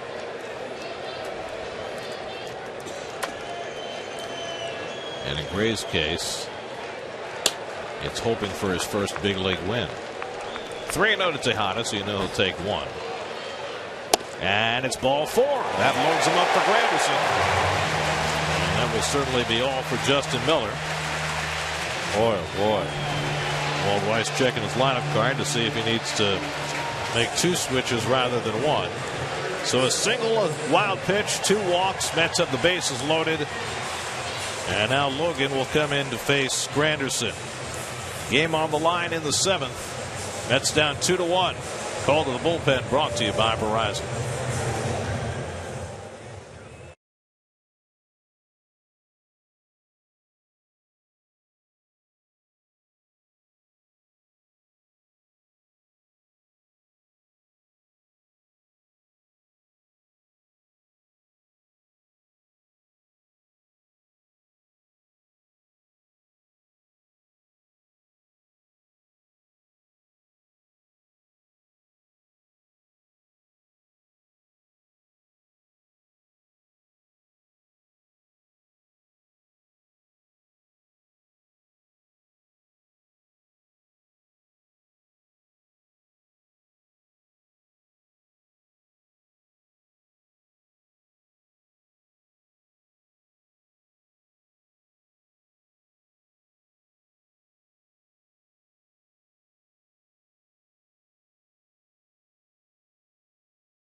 Fielder comes in to play center field, and the veteran Boone Logan comes on to pitch to Curtis Granderson. Well, you see that high ERA. Keith was talking about the hitters before. Well, out of Colorado, his ERA is half of that, more than half, at 2.25 for Boone Logan. Granderson, a one-time teammate of Logan's with the Yankees, is 2 for 10 against Boone Logan with a home run. Bases loaded, 2 out. D'Arnaud at third, Conforto at second, Tejada at first. Mets down 2-1 in the 7th. Granderson 0 for 3 tonight, and before he throws a pitch, Logan needs a conversation with Nick Hundley. What sign are we using? Oh yeah, thanks. It's going to be a slider, and then another slider, and then another slider. What else does he throw? A fastball away off the plate to set up the next slider. Okay.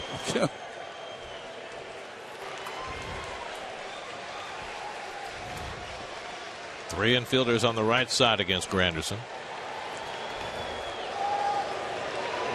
And Curtis takes a slider down for ball 1.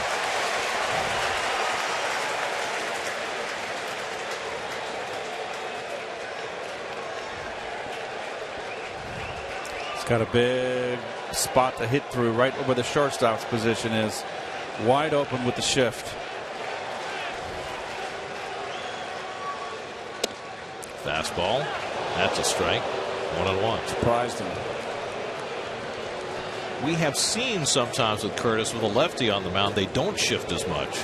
But the Rockies not buying into that. I don't like leaving that hole open. You got a breaking ball pitcher. I know Curtis is a pull hitter, but he's a veteran hitter. You got to see that. That's too high. Logan throwing hard, but it's 2-1. Oh boy. So he's throwing hard, but he's got himself behind an 8 ball here. 2-1 with the sacks fairly full. 2-1 slider here.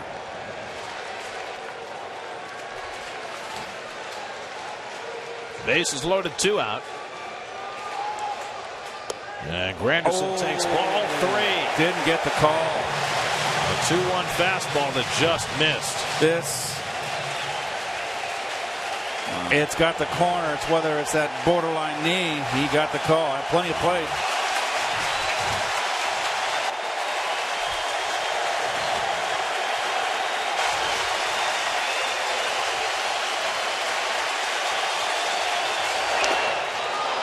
Three and 2. More fastballs than you expected in this at bat. Yes. Now the merry-go-round will be in motion. D'Arnaud, Conforto, and Tejada will all be running like the wind. It's a little different program when the bases are loaded, Gary. Running more like the Brewers.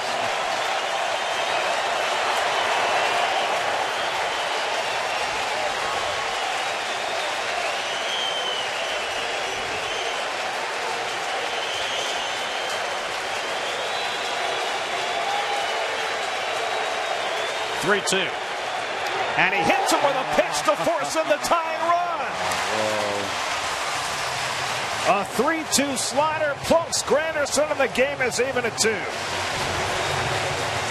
The serious goose right there. Archie Bell and the Drells. Serious tighten up. Slider, fastball away, 1-1. Slider missed up. Fastball could have gone either way. 3-1, had to come with a fastball, and then he just tries to throw a 3-2 curveball, and his heart wasn't in it. He shortened up. So now the Mets have drawn even. Bases loaded for Murphy, who's 2 for 8 in his career against Logan. John Gray's chance to win is gone. And Murphy slaps one toward the hole. Base hit! The Mets take the lead. Conforto is in. Tejada scores. 4-2 New York.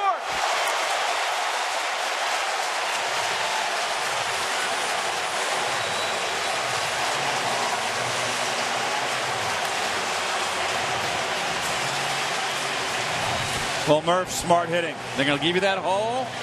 Don't even try and pull it. Well done. Look at Reyes up the middle. You can drive a Mack truck through that hole, and Murph did it. Don't have to hit it hard. Clutch out. Murph's been clutching lately. 2 hits for the Mets this inning, a wild pitch, 2 walks, a hit by pitch. And now John Neese on the positive side. Second straight start in which he's left the game, and the Mets have gotten in the lead. 3 runs home here in the bottom of the 7th against the Rockies bullpen after John Gray held them to just 1 hit over the first 6 innings. And remarkably, Walt Weiss did not have a right-hander ready to face Cespedes. And so the lefty Logan is going to have to stay in. Scott Oberg just beginning to throw. Now, I know Cespedes hasn't hit lefties well this year, but that's a big oversight. It is an oversight, but we always say that sometimes you have to go by the numbers, but we never see it. Well, you see what Murphy does when he puts that first ball in play, and he drives home 2 with that base hit to give the Mets the lead. Now Cespedes trying to add to it. Granderson at second, Murphy at first.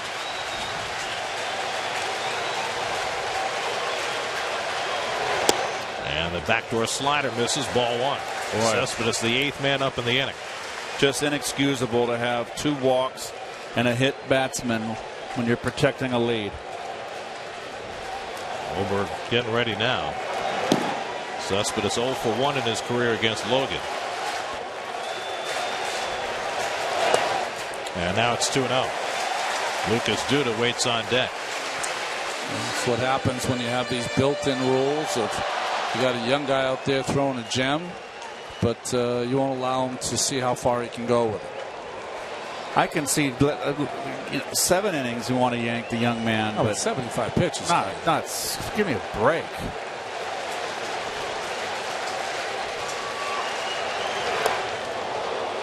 Two and one. If I was limited to 75 pitches my first couple of years, I would not have had a career. You wouldn't have gone 5 off. Exactly.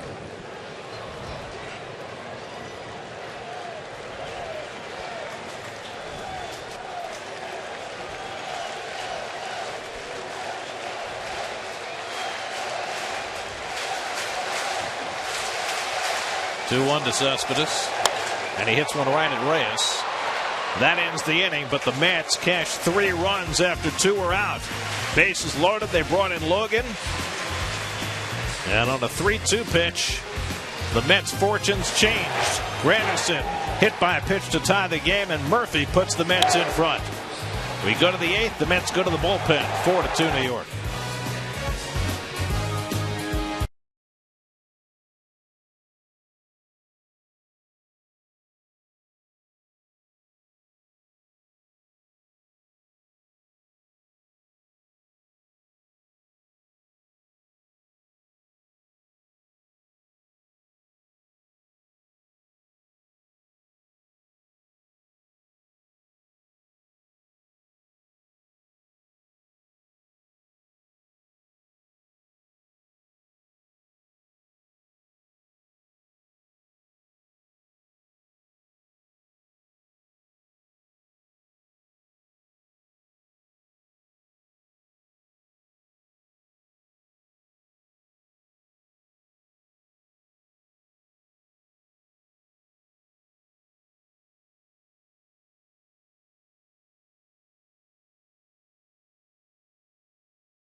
keep the lead. Well, Clippers last time out, remember, gave up the home run that he was going to suffer an L, but the Mets came back and got him a W. It was Friday night when Clippard got touched in the 8th inning by Evan Longoria. Charlie Blackmon, who just came into the double switch, will lead off. The Rockies made 2 switches in that last inning. The first one was straight up. So Paulson is sitting in the 5-hole. Blackmon came in and they double switched him into the 9 spot, and so the pitcher is hitting 7th if you are interested in such things. Blackmon, the regular center fielder, having a terrific year, hitting .291, .357 on base percentage, 13 home runs. Last couple of years he's developed into a really good player.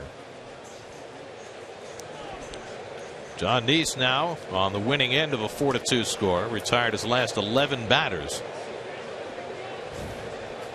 John wound up going 7, allowed 2 runs, 6 hits, no walks, 5 strikeouts, and the Carlos Gonzalez home run accounting for the only 2 runs against him. Blackmon last year, Gary, for the first half of the season, was leading the league in hitting had a terrific start.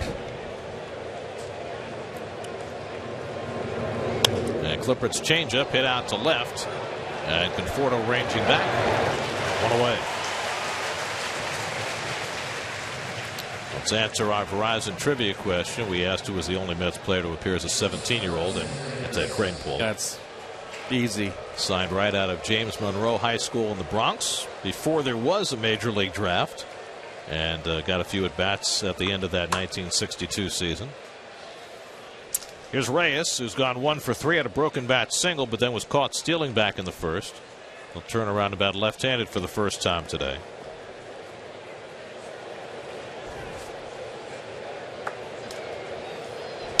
And Reyes pops one up.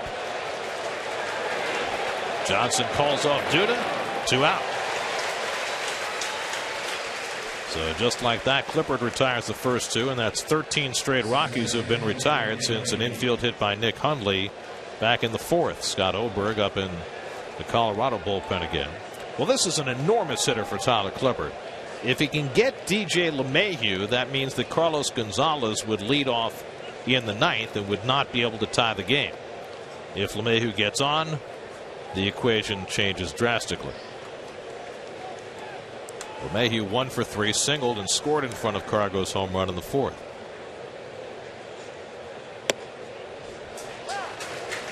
And he takes a strike.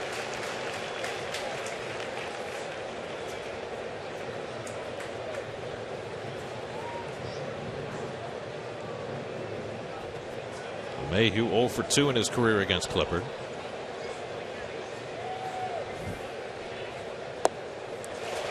And quickly 0-2.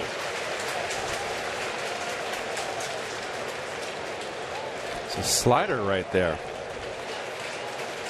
It's something you rarely see.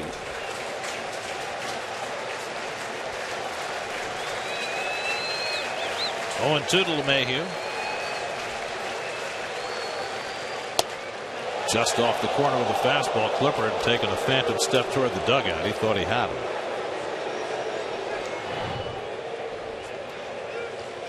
Just missed. Close. Yep.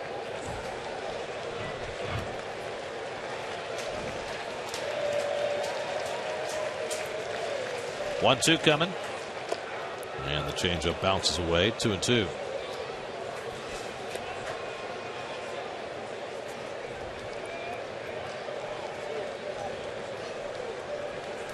Clippard facing LeMahieu, who came into the night the 6th leading hitter in the National League.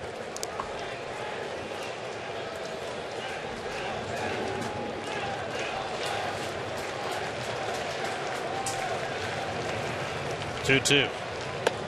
And now full count. So after getting ahead 0-2, Clippard runs it full, and he's very unhappy with himself. He knows the import of this at bat.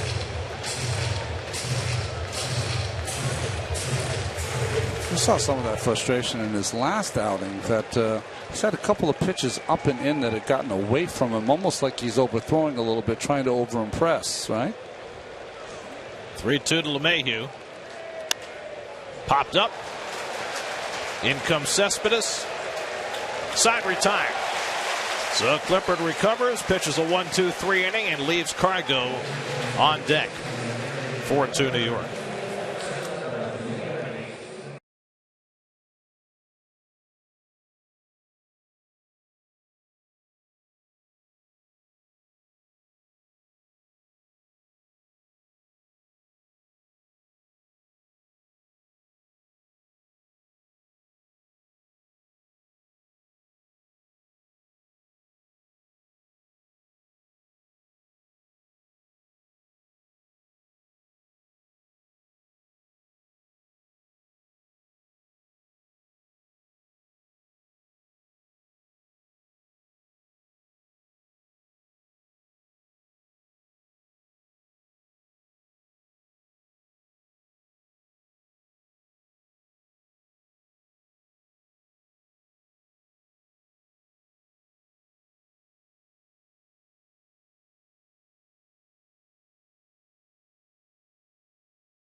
Magnet card courtesy of Gulf. After the game, all kids 12 and under can run the bases in the Mr. Met Dash. For tickets, visit Mets.com/Family Sundays.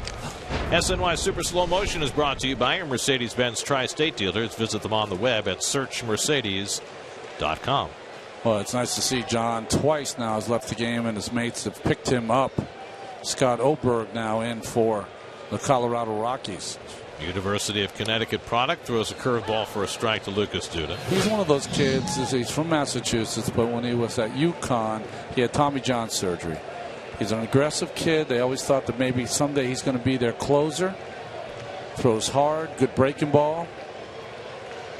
That's hit hard. That's a base hit for Duda. So Lucas has his first hit of the night, and the Mets get a leadoff man on in the home eighth. Well, the Mets had just one hit over the first 6 innings against the Rockies starter John Gray, but boy, have they taken advantage of the Rockies' weak bullpen. As advertised. Justin Miller, 2 hits, a hit and 2 walks in his 2/3 of an inning.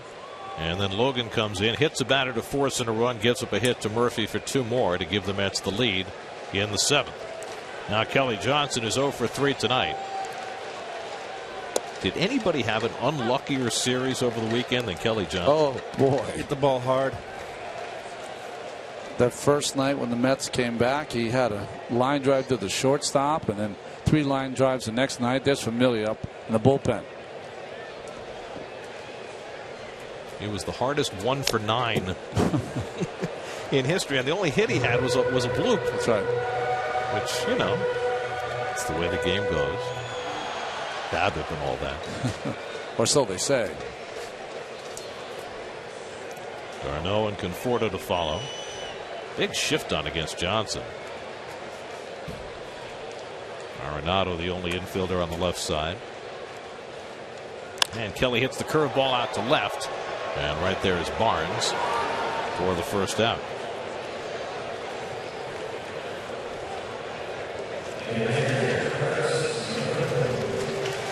Now Travis d'Arnaud's had a big night. Got the Mets on the board in the 2nd inning with his 5th home run of the year, and then got the 3-run 7th started with a 1-out single. Well, you never like to go out on a limb, but if this kid can stay healthy, he can hit. Yes. You can just see the bat speed. It's different than others. Well, Terry Collins was saying before the game that they're going to ramp up d'Arnaud's activity now. First week back from the DL. They played him 2, sat him 1, played him 2, sat him 1. He's going to play 3 games in a row this week. And the hard decision is going to be this winter when they start to think about how they use both he and Plawecki, because Plawecki's made a good showing here in d'Arnaud's place. Well, part of that's going to depend on who they retain. Fly ball hit out to right, and Gonzalez over. You know what I mean? I know, yeah. If Cespedes is here next year, if somehow the Mets are able to sign him, then that changes the equation completely far as moving d'Arnaud out there. It'll be tough to sign him, though. Yeah. No. I mean, you know you've got Cuddyer coming back next year for another year. You know you have Granderson coming back for 2 more. You know what's the best way to keep Cespedes? Make a deep run into the postseason. That's the best way to keep him. And there's the returning Michael Cuddyer on deck to pinch hit if Conforto can keep the inning going. Michael drew a walk in the Mets' big 7th inning, 0 for 2 otherwise. And Oberg gets ahead 0-1. Hey, is it just me, or is the University of Connecticut all of a sudden becoming a big league pipeline? That's right. They always played good baseball. I remember even when I was a kid, they had some of the better East Coast teams. But now you got George Springer. That's right. Who did we see? Nick Ahmed. Right, Nick Ahmed and L.J. Mazzilli, who's in the Mets minor league system. Oberg here.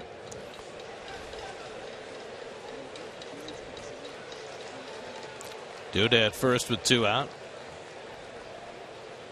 And Oberg strikes out Conforto. Hundley makes the toss, and that retires the side.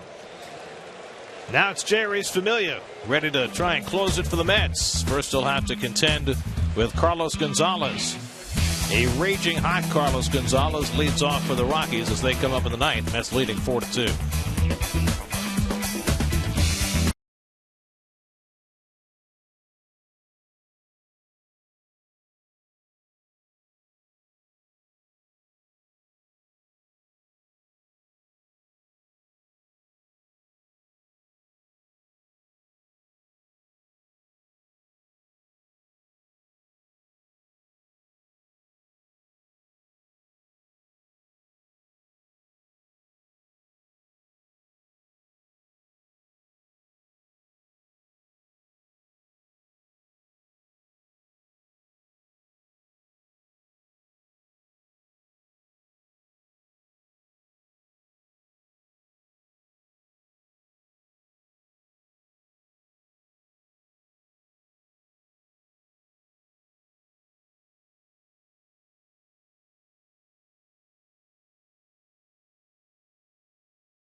Did he get a boot at practice again?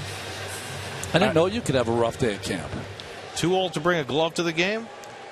I don't think you're ever too old to bring a glove to the game. If you bring a glove to the game, even if you're older, it means you're playing catch before the game. Now bring a jersey to the game? Well, that's a different story. You can't go there because authentication.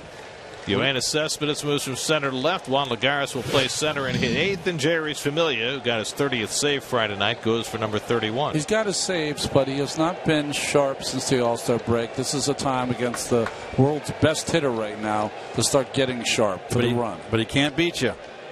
That was the import of Clippard getting LeMahieu to end the eighth. This one driven to left, and back goes Cespedes to grab it. Makes it look easy. One pitch and one hard out. Every save this year means another opportunity to win prizes from Delta Airlines. Go to Mets.com/Delta Dugout to sign up now. 30 times Jerry's Familia has supplied the Delta Dugout. It's the youngest ever, right? The youngest Met ever to get to 30 saves. Pretty cool. And also the fastest Met ever to get to 30 really? saves. Wow. Here's Nolan Arenado. 15 straight Rockies have been retired since Nick Hundley's infield hit with one out in the fourth. Arenado's 1 for 3 tonight. John Neeson lined for his 7th win and his 2nd straight. 7 innings, 2 runs, 6 hits, no walks, 5 strikeouts. John's year just keeps getting better and better and better. ERA now down to 3.46. That's the pitch right there. The slider has not been sharp, or he has not had the ability to throw for strikes. It's missing by a lot. Hitting about plate high.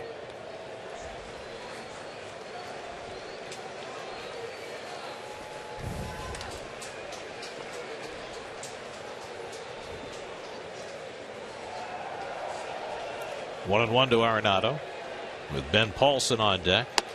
And there's a slider for a strike. 1-2. Little back the front door slider. This one works because if you're a hitter, you don't see Familia a lot. You've got to look for the fastball. But not intentional, Ron. No. 1-2. Low and in with a sinker. Tyler Clippard pitched a 1-2-3/8 to set up Familia. Ben Paulson, who came in for defense in the 7th, waiting for his first at bat.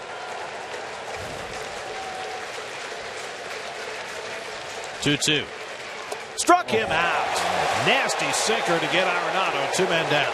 Keith, this is like a left-handed slider. That's how good the sink is on this pitch. Tough to lay off.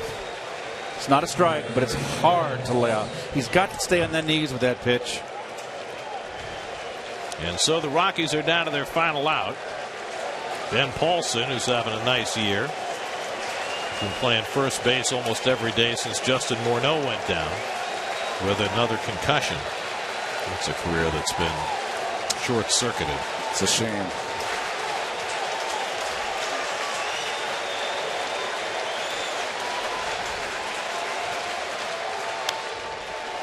Morneau, a real gentleman, MVP 1 year of the game.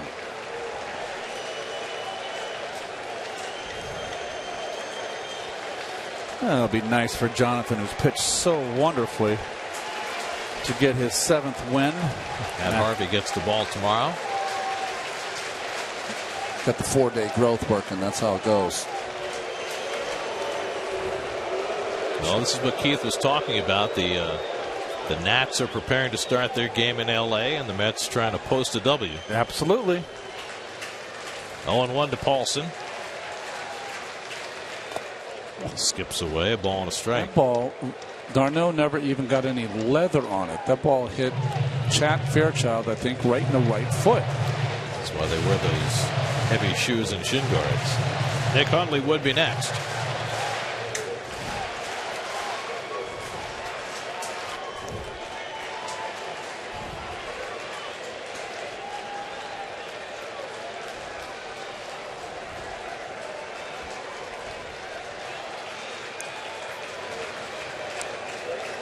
Familia's 1-1, and Paulson takes up and away 2-1. Well, Nick Hundley, who's on deck, has home run power, so don't want him coming up as the tying run if you're Familia. Well, I saw this happen earlier in Miami, Gary. You and I were talking about it. Sit down the middle if you're Darno.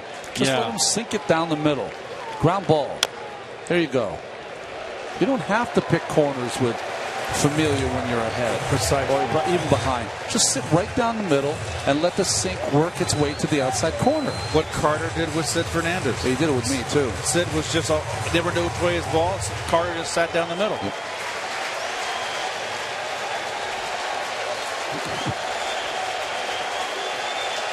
One strike away. He struck him out, and the ball game is over. Jerry's Familia with a 1-2-3 ninth. The Met pitching staff retired the last 17 Rockies, and the Mets rally for 3 in the 8th. Daniel Murphy with the big hit, and the Mets come home and open their homestand with a 4-2 win over the Rockies. Well, another come from behind, more importantly, victory for the Mets, losing 2-1. Cargo's home run in the 4th, 2-run shot, gave him a 2-1 lead. John Neese looking for some help. Got 3 runs for him in the 7th with a very poor performance from the bullpen of the Rockies.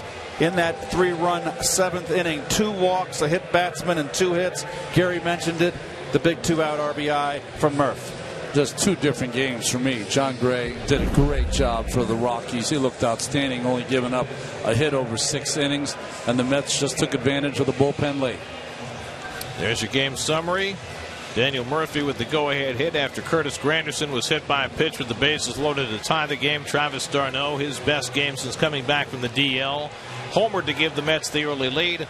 And the Mets now 39-18 at home with the 4-2 win tonight. For every Mets win, the Mets Foundation is proud to contribute $2,500 to the Cats Women's Hospital and the Cass Institute for Women's Health. For more information, visit northshorelij.com/KIWH. This win brings the total contribution so far this season to $150,000, which means the Mets have their 60th win of the year as they beat the Rockies 4-2 and for the moment go 2 games up on the Nats. Mets win 4-2. More from Flushing coming right up.